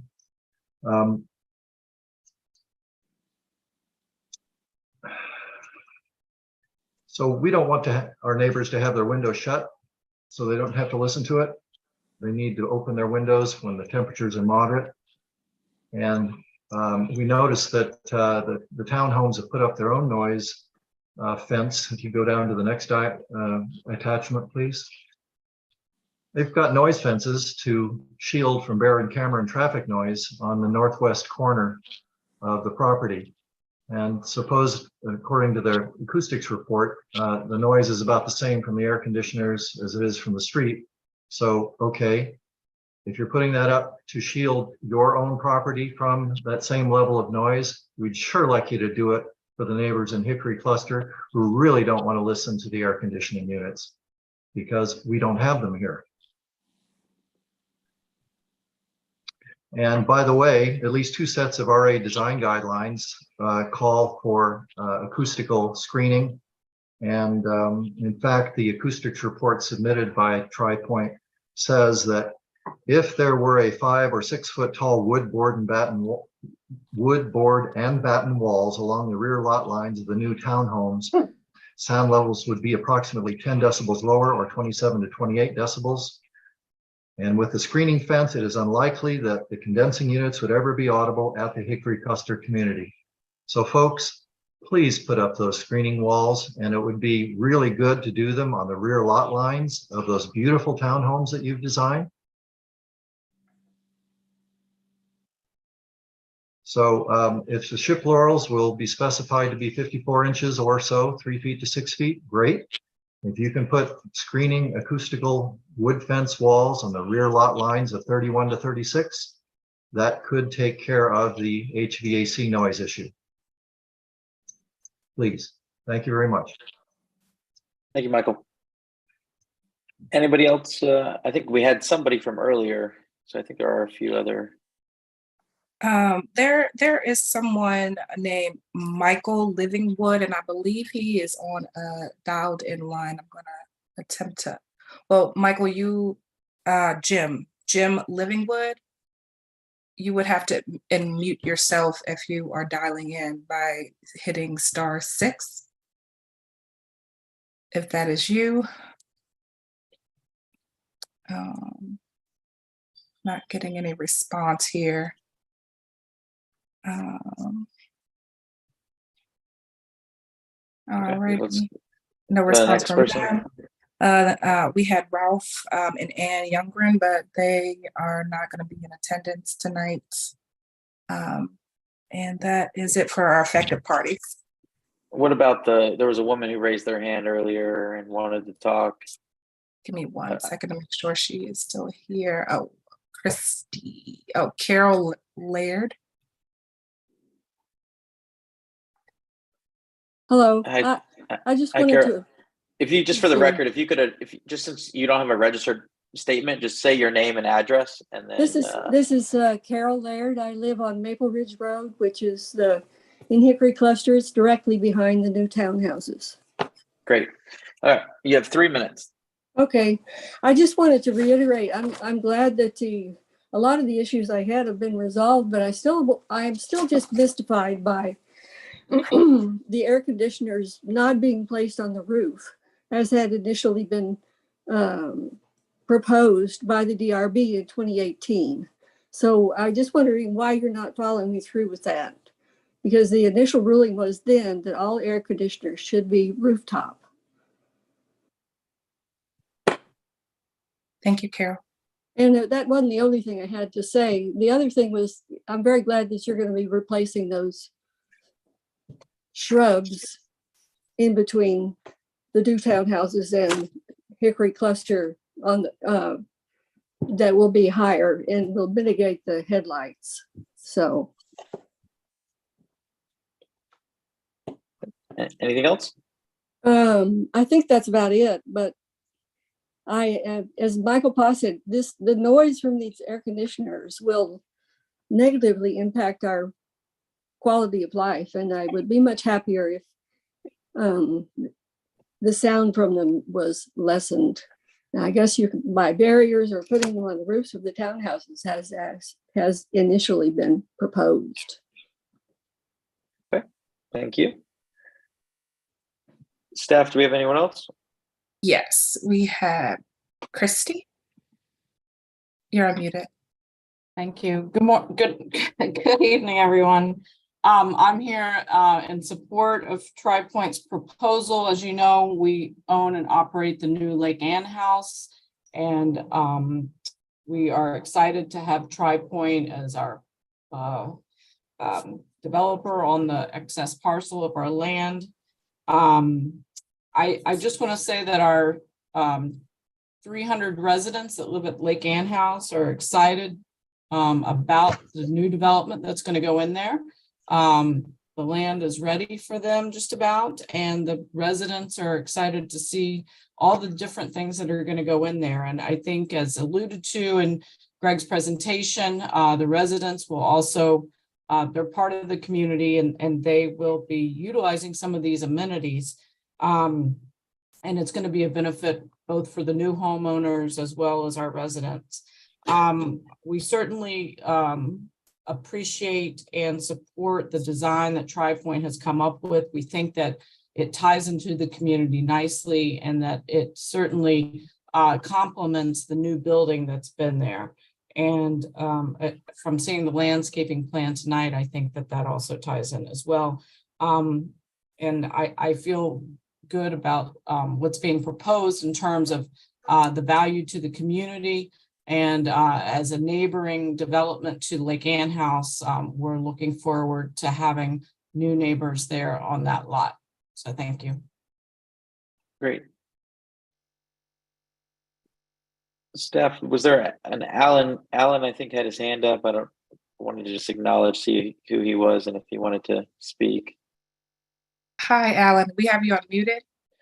Alan, Hey, could you state your name and record and your address for the record, please? Yeah, so I'm Alan Shaw and I live at 11512 Maple Ridge in Hickory Cluster. So I'm in a carriage house that faces in that direction.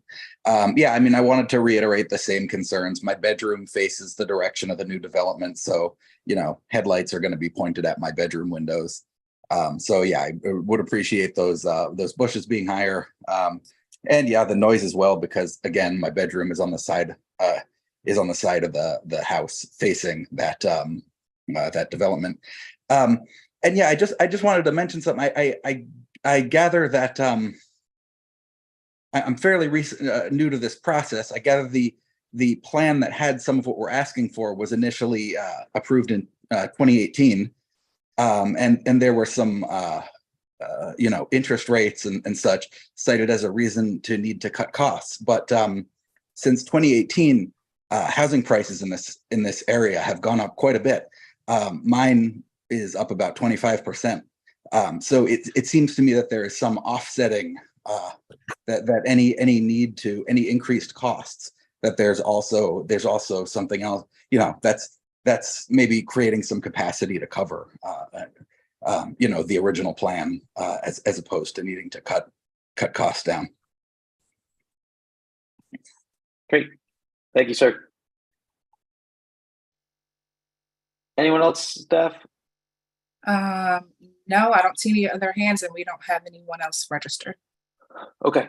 Let's go around the room and see if there's any questions for the applicants, and then we can have some discussion. John, did you have any questions for the applicants? No, I was examining the drawings and was pretty happy with the way they've been approaching solutions to the questions that we've had in the past. So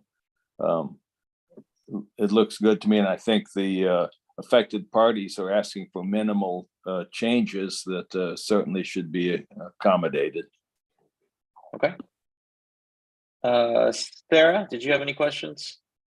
If they could just verify that the new bushes that they are proposing to block off the headlights can reach the requested height. I just wanted to get verification that those will work.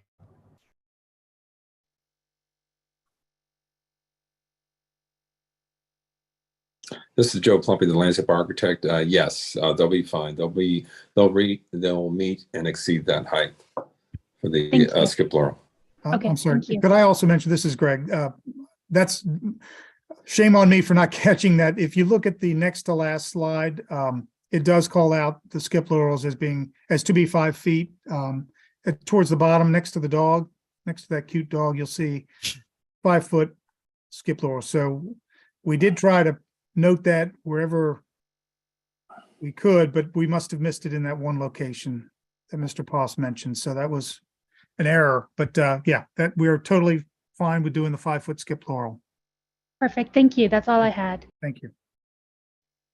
Emily, did you have any questions? I did not have any questions. Looks good. Thank you. Elena, did you have any questions?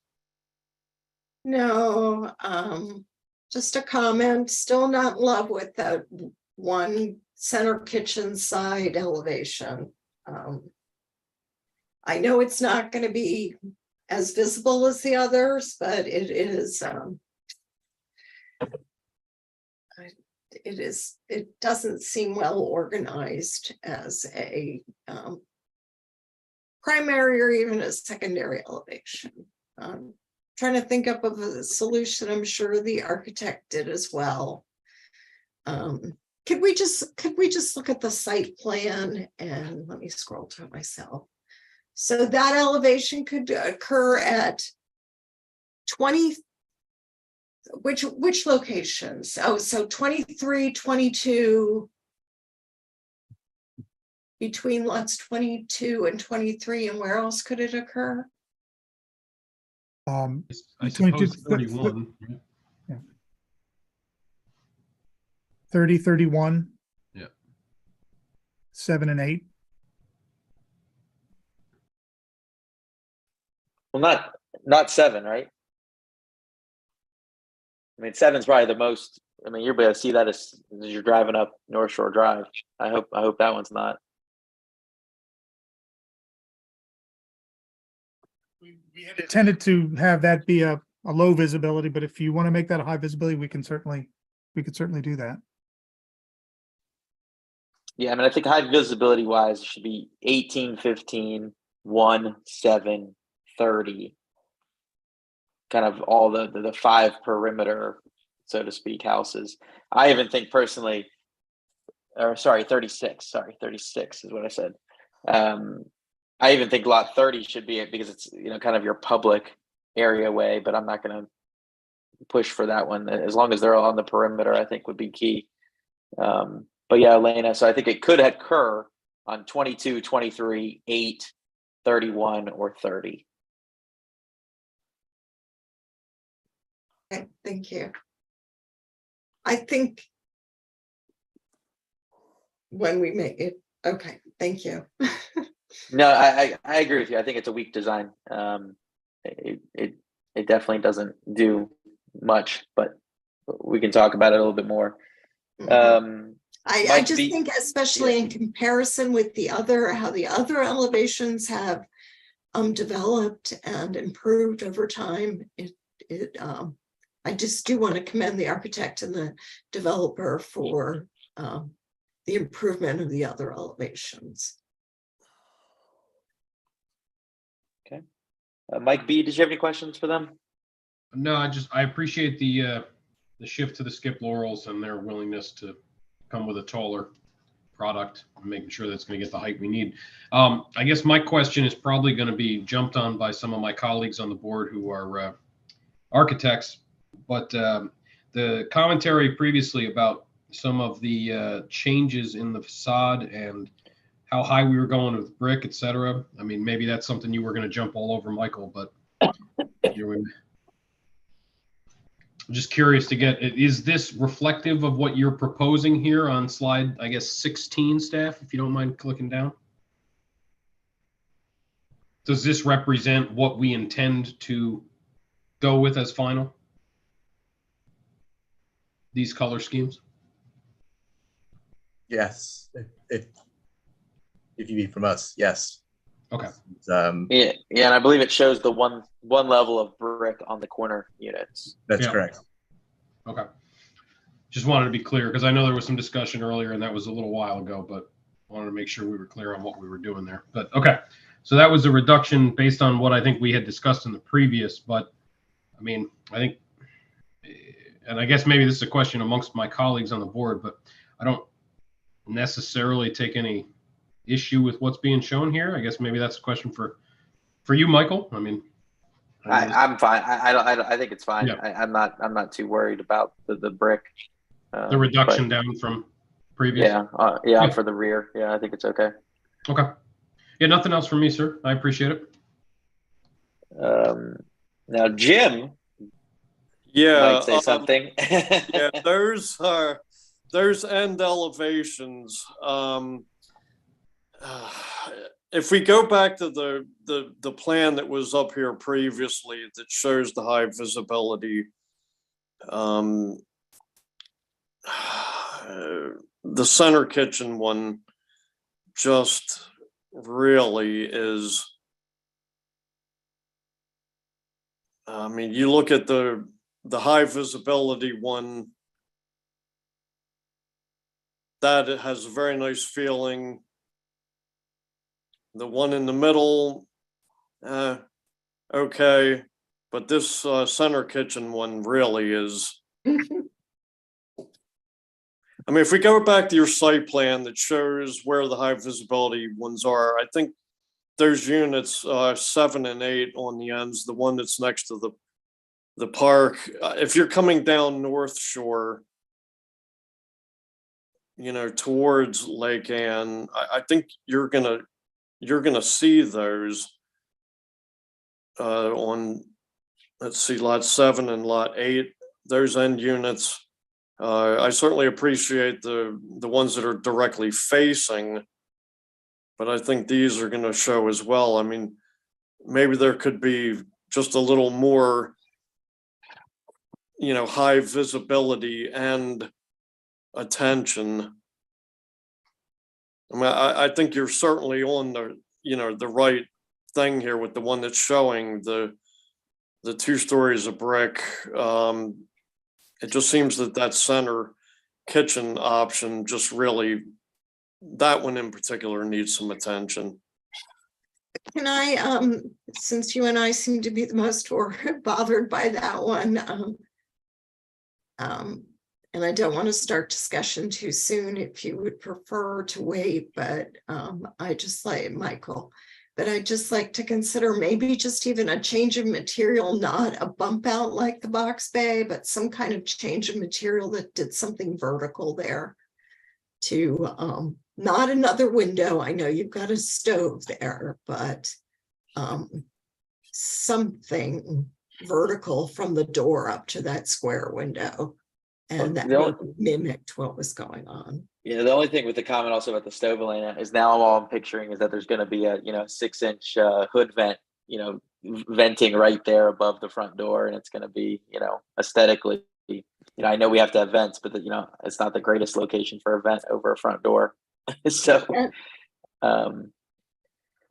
yeah, I mean, I elevation C is, what I don't want to do is not take away their product that they, I know people like center kitchens. And so I just think there's a way, to me, there's got to be a way to, even if you just did spandrel panels that were similar to, scheme B, that you could even do something similar in style, because the windows are, the double windows up there above still stack over top of that, that opening. I mean, Scott, did you guys kind of explore, some sort of faux bump out with, just using the flat hardy with the reveals? We talked about it, and I was reluctant to go that far and put in basically fake windows. I mean, you could do it so you've got that bay, that feature, I shouldn't say the bay, that feature there that's over top of the doors. If you would be amenable to basically taking that darker color in the middle and carrying that down, so you still have the frame and the feature and all that. And maybe, that'll help disguise the vent too and make it less obvious. I don't like. Vent would probably be solved by whatever was happening in the typical unit, but I think it goes in a different direction. But, okay, that's fine. But I have no problem with that. I agree with that comment. I think it would work. It would just be a larger amount of that darker color right there. So your center kitchen elevation just needs some love.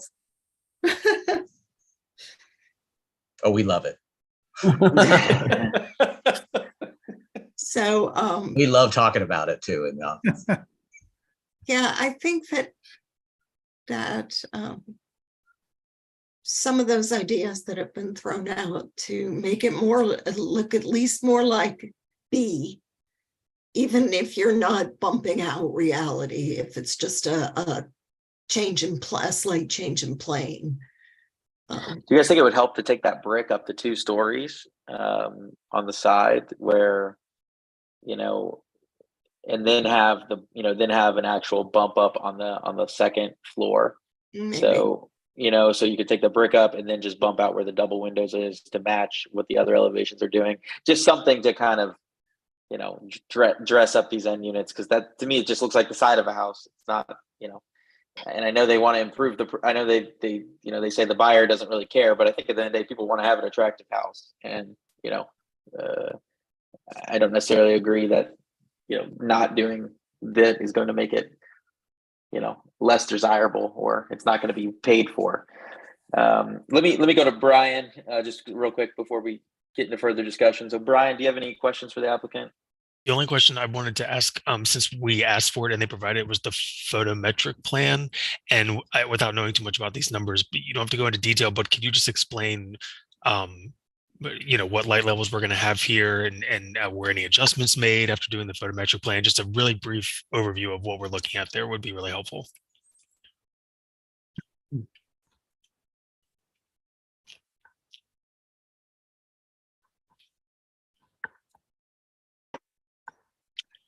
Staff, can you guys go up to slide 4, please? Just so they could show where the lights are going to be. Yeah, those are shown sort of in magenta, the little magenta dots. Those are the light locations. As far as, did we make any adjustments? I don't believe we did. Joe, I don't know if you can help me with this. I think you guys sent this off to the lighting manufacturer and they ran this photometric plan.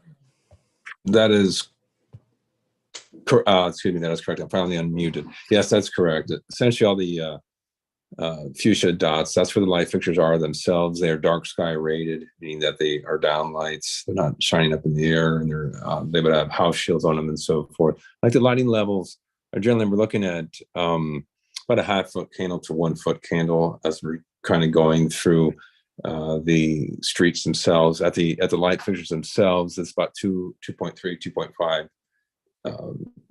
foot candles, and foot candles are measured at the ground surface.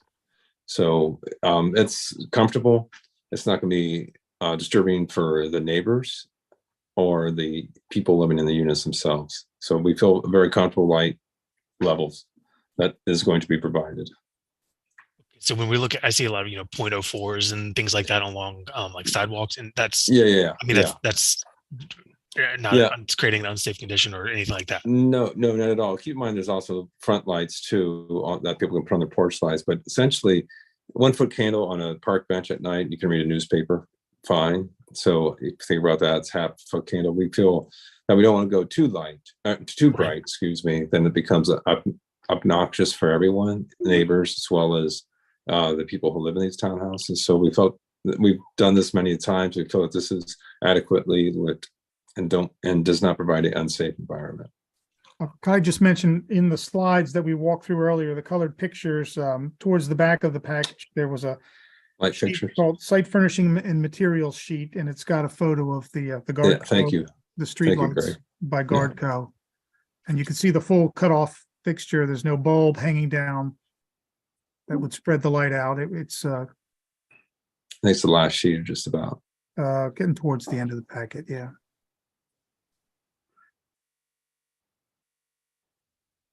Yeah, that one there. Mhm. Yeah, Detail and what's three. what's interesting with this light fixture, if I recall, we use this on the other projects themselves. It's LED. It's an LED light fixture, but it does not have the LED lights causing glare. That means there's a diffuser lens on it, so to speak, that kind of softens the light. If I recall, if this is the one that we are selecting, so that so you don't see the light source. It is a slightly muted light. If that is what we've selected, I'm pretty sure that is what's been selected. I can't remember. It's been so long, frankly.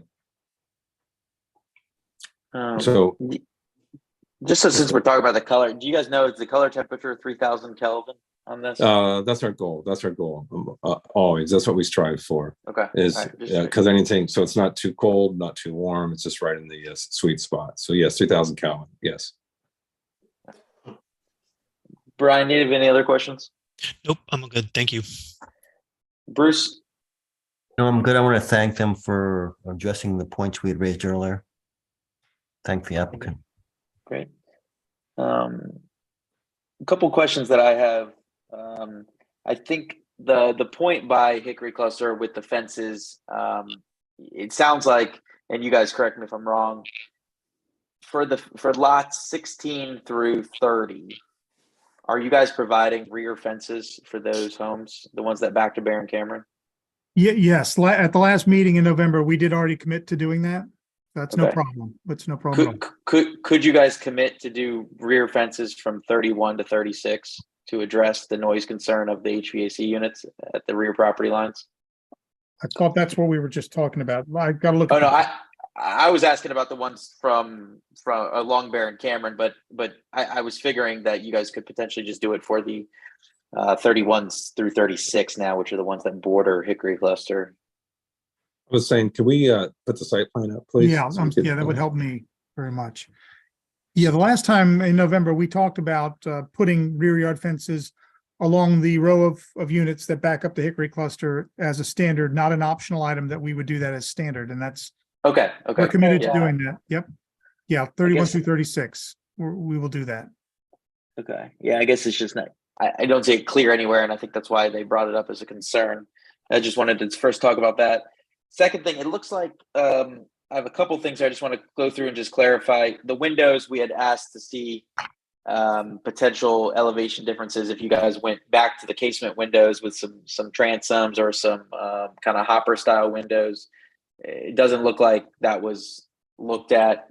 Scott, did you guys, or Greg, did you guys Well, look we at that at all? explored it through a couple different discussions. These hung windows are actually bigger than the similar windows that could be made in other things for starters. So that kind of blended it towards this solution. And it was also kind of a discussion of one casement and several fixed did not seem as preferred from a buyer perspective as more operable versions.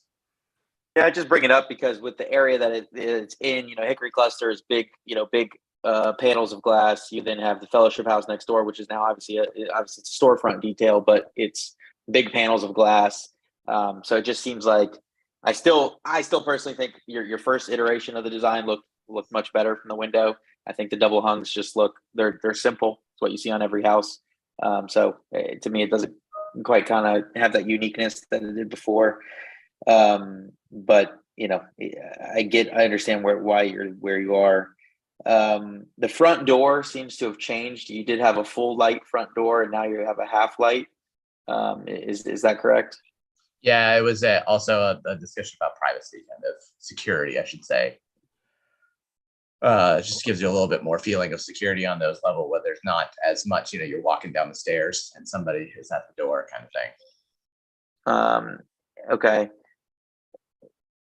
And the window, the study we kind of asked for was not to remove the window on those side entries, but was more to look at something that would be a little bit more elegantly done. I think removing it completely just kind of makes that area look a little off now. I think that also is what is making elevation C look really weak, even weaker than it did before. If I could interrupt, sorry, but could that be a different material instead of siding, perhaps brick? What's going on? Is that just like a hallway? Is it a landing way and then there's stairs, or we're talking like about the rear mud room? Is there no way to have glass there? Is that It's a there was garage. glass and now there's not? It's Yeah. garage.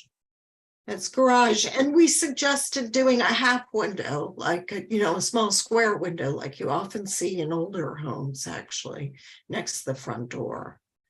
Yeah, like a side light. The issue is it's like there's a garage wall in between it would have to be the window. Not a vertical, a small high window that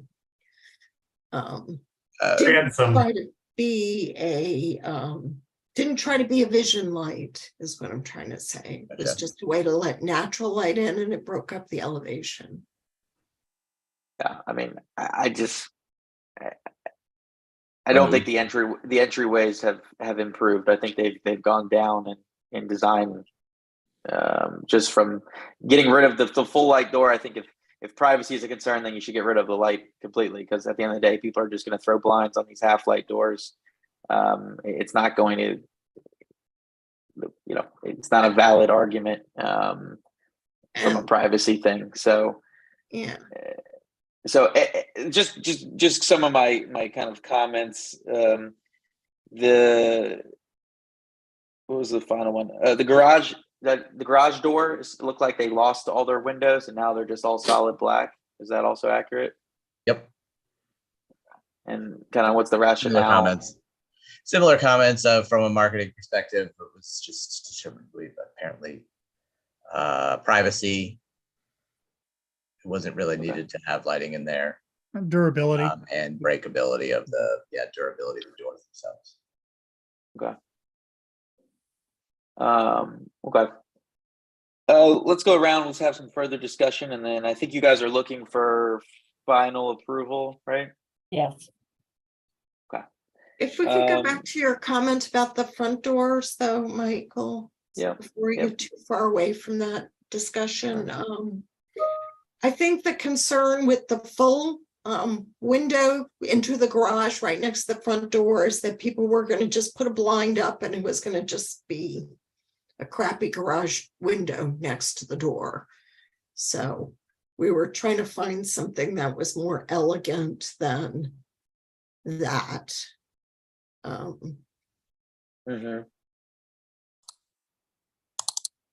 If I recall that discussion. Yeah, that sounds. And maybe it just needs, as soon as you put up, well, no, these houses don't have mailboxes, do they? They have central mailboxes.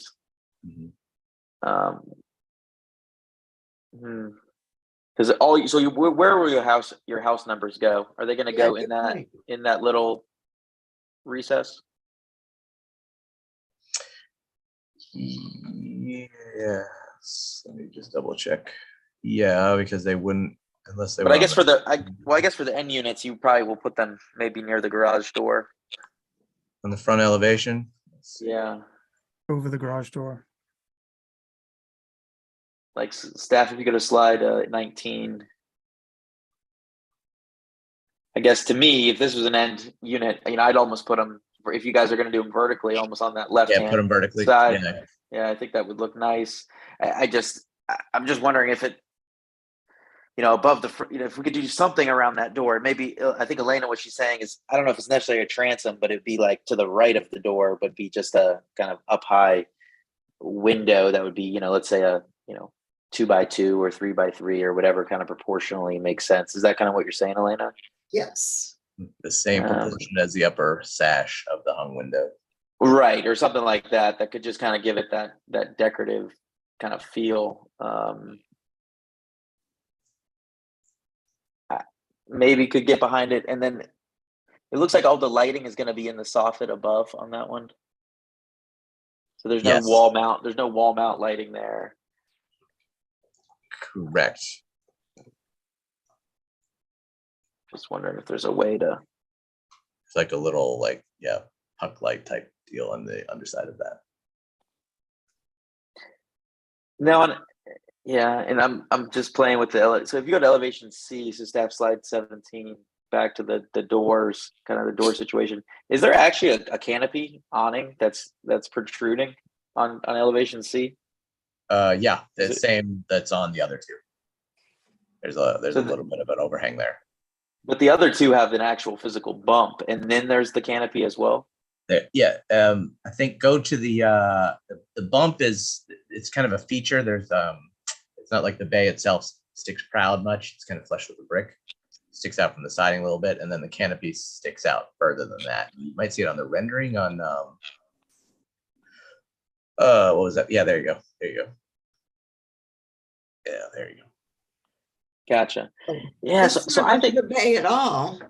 Yeah, so I actually think you guys could play with that elevation C, and since it's now, I was thinking it was a full bump, but it's literally just siding. I'm hearing that you like the bay feature and potentially to make those just those two windows that are there in the middle, like I don't want to say a spandrel window, but more of like just a slightly different color or something like that as a panel to kind of make it evocative of that whole thing, since the top two windows are real. Yeah. Yeah, maybe that'll clean up the whole elevation and kind of get rid of the, lackluster entrance down there. It'll give you a feature to look at and set up that. set up that Yeah. horizontal still line across it that matches with the front. Okay. Jim, I know you've been involved in this. What do you think of kind of that as a solution for elevation C? Yeah, I mean, that sounds like a good idea. And then, I mean, would you carry the brick up, one more level, like in between, kind of like the high visibility one? Yeah. I mean, I think so, yes. But yeah, I mean, the one that's you on know, the screen right now has such a nice feeling to it, especially right on the corner. yeah, I mean, we're talking probably 200 square feet of brick, which I'm assuming, is all this brick real brick or is it just thin brick? Real brick. Say it again, real brick? It's real. Oh, sorry, it's real brick. Real brick. Okay. Yeah. Yeah, doing 2-story brick on all the end units would be a problem for us. I have to be honest. I mean, we're talking maybe 200 square feet of extra brick on 5 houses.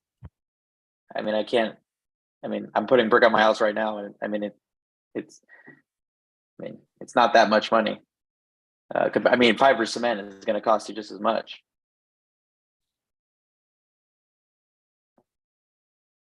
Because the rest of the elevations are all.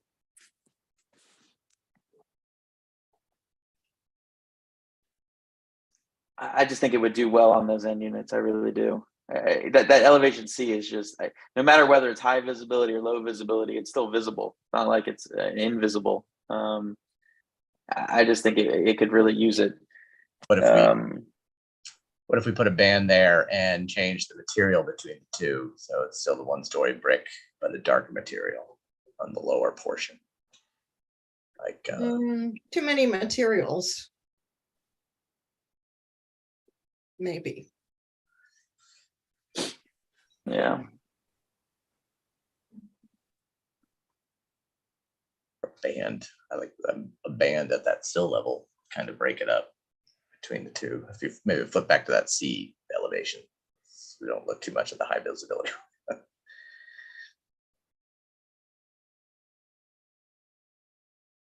I mean, is that now you're discussing the type B one, really, right? Well, yeah. I mean, I think it ultimately. I think if you could make type B or type C look very similar to type B, and most people aren't going to know the difference between the two, I think ultimately we're there. You can keep the brick 1-story, and it'll be Gotcha. Fine. Okay. Would I prefer 2 stories? Yes, but you guys are against it, and if you guys can at least improve that elevation to get that end unit just to look a little bit better, I think that would be enough for me. I only speak for one of us, but I think we've already agreed to do the A elevation on half of the end units right off the bat. It's really it's the other 5 that we're talking about at this point. Yeah. Right. And I think if you said if it looks more like B, I mean, to me, you're just taking that kind of central element and kind of making that more on C, right? Yep, correct.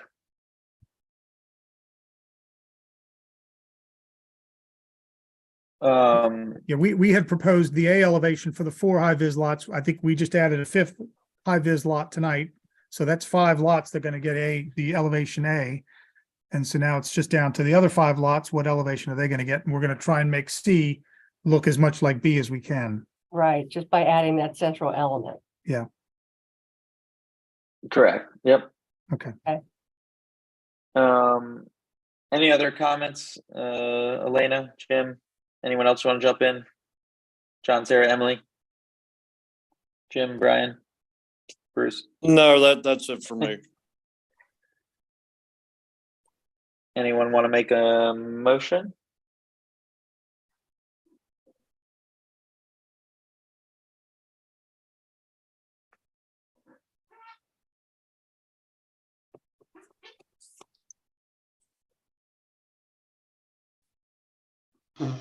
How do you word that, Michael? I mean, with the stipulations. You don't want me to word the motion, unfortunately. So Lord. Yeah, I mean, I'll make a motion to approve as submitted with the stipulation. How the heck do you do that? That they're going to work towards making the C elevations much more in line with B? Well, I think if they're going to do, if that's part of the motion, I think they need to just resubmit that elevation for, final approval, but everything else could be approved, if that makes sense. So I'm perfectly fine with that. So I suppose like elevation A and B would be approved, but elevation C would still be pending. Are we okay with that? Is it possible we could make that like an administrative review? Just instead of having to come back to the DRB? Probably not. I think it could potentially go to a panel meeting, so we could accommodate faster. But at the end of the day, I don't think it's going to slow down your project schedule necessarily. It's more of just a semantic thing at that point to get it in front of us again, so we can, everything else would be approved and not be up for renegotiation. Essentially, it would just be that one elevation. Because I think all the other party concerns, it already shows the 5-foot Skip Laurel's bike, and it already shows the fences along lots 31 to 36. As requested kind of by Hickory Cluster, which I think are valid kind of concerns. So I think really the only item up for debate is that elevation C. So could we say that elevation B, that C would have the central detail as shown on B? No, because that window is going to change. Okay. And I was just trying to think of saving my client from having to come back through the process. Well, it's just one elevation. Right. But we have to send out the notices and, it's a process. staff, if they have full approval besides that one elevation, I mean, what does it look like from a notification standpoint? They have to re-notify everybody about the updated elevation? That is correct. Yeah. We'd have to come back and notify everybody for whatever, even if it's a panel meeting. That's what I understand. Gotcha. Yeah, I mean, it's I don't think I can say it could be staff approvable though, because I don't think it's there's too many design elements that are at play with it. I think from a time standpoint, it's not going to slow you guys down from, finishing up your construction drawings necessarily. I'm not as worried about the timing so much as just coming back to the whole thing. We're fun. We have a great time every third Wednesday of the month. It's the notification. It's just the notification and the whole thing. She's worried that we're gonna have more ideas to. Well, that's part of it. Sarah. Yeah, I was just wondering about the sound mitigation of the air conditioning units. Did I miss that? Is that going to be part of this? I think that Those are the fences that we're going to have on lots 31 to 36. Okay, thank you. I just want to make sure those were there. Yeah. Thank you. As much as it sucks, I think we need to see it again. Okay. And I apologize for our procedures, but I just think hopefully it'll be a quick notification. It's just, you can, clearly say it's just for one portion of the application. All the other concerns of all the affected parties has been taken into consideration. So I'm hoping that it won't drag on. Mike, you were in the middle of making a motion. We interrupted you. Oh, Elena has her hand up. Yeah, I just wanted to remind people that we had some conversation about the doors, what goes to the side of the doors on these elevations. So if we approved B and A and B as is, that means there's nothing, that it is as is. I can live with that, to be honest with you. I think there might be opportunities to make it better, but I just wanted to remind Mike, since we threw him under the bus, to make the motion. I appreciate that. I suppose considering we had that much discussion in the midst of the motion, I was going to let my motion die if somebody had a better way of phrasing it. No, you're not off the hook. Yeah. Well played. So again, for clarity's sake, and again, this is a question amongst the board members, I think where we've kind of landed here is this motion is going to include seeing side elevation C again, but the remainder of the application, as far as I'm about to put forth, is as submitted. So I'm going to make a motion to approve the application as submitted with the stipulation that the reworked side elevation at Center Kitchen, I guess that's C, as shown on the screen here, be resubmitted for panel review. Next available panel, hopefully. Okay. Is there a second? Second. Would you All right. guys entertain an amendment to stipulate the one additional high visibility elevation that Michael Yes. Wood stipulated or identified? Let's see here. I'm trying to scroll through. We identify all of them. I believe that we all had kind of agreed on which ones were going to be included therein for. Yeah, I think just for clarity, it was lot 36, lot 7, lot 1, lot 15, and lot 16. 18. I thought it was 18. No, No, 18 is a center lot. Yes. I'm sorry. Yep. I'm sorry. My bad. Nope, that's fine. 16. I mean, that you Yes, can make that I an would- end unit, but then we got to spread apart the townhouses. We got to resubmit a site plan. Let's not we do gotta that. Don't listen Yeah. to me. Do not listen to me. You don't. So You I don't want would- it to be lot 18. Yeah. I would agree to the stipulation that those be designated as the high vis units. Okay. So there's an I think Jim amendment to was the the second. motion. Yeah, Jim, do you accept that amendment? I accept it. All right. All right. All those. Any other further discussion? Okay. I'm gonna go around the room and just take a vote. Well, just take all those in favor. Say aye. Aye. Aye. Aye. Aye. Any against? I'm going to vote against. Any other against? And then any abstentions? All right, motion passes 8-1-0. Thank you, guys. Appreciate May it. I ask a quick question? I think typically you require construction within a certain time period. It's a little different for a project like this than for, say, a single family home. So I think that the typical period, I apologize, I didn't even know what the typical period is, but we would ask for a little bit longer time to get this constructed. Yeah, I- the typical is 6 months and then Right. 18 to complete. And we have to complete our site plan and, I mean, there's a lot to be done. Yeah, I think in the past, we've been able for bigger commercial projects. I mean, I think I want to say for the Lake Ann, the main fellowship house we did, I want to say it was almost 3 years from approval to finish or something like that. And we did some longer time period for Vantage Hill that we did not long ago. so- Yeah, correct. Staff, do we need to approve an official timeline? Yes, I think we should have an official time period included in the decision. Does Should that we need do to an be a of- separate motion at this point, since we have kind of? Yeah. We'll make it a separate motion.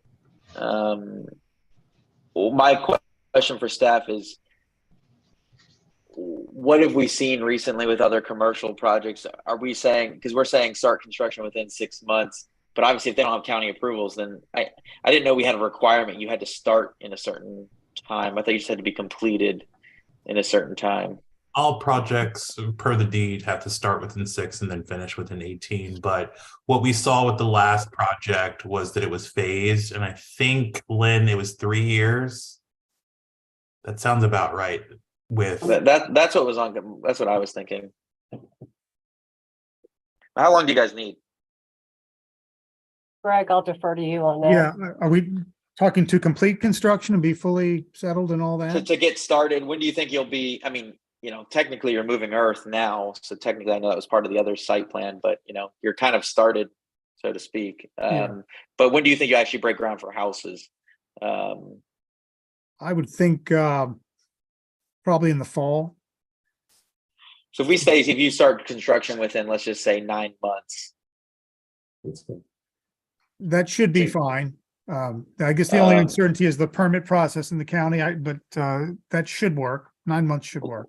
Well, I mean, I'm fine with giving you 12 months. That would be better. That would be, Yeah, 12 months would be great. Yeah. All right. So let's do 12 months with a 3-year completion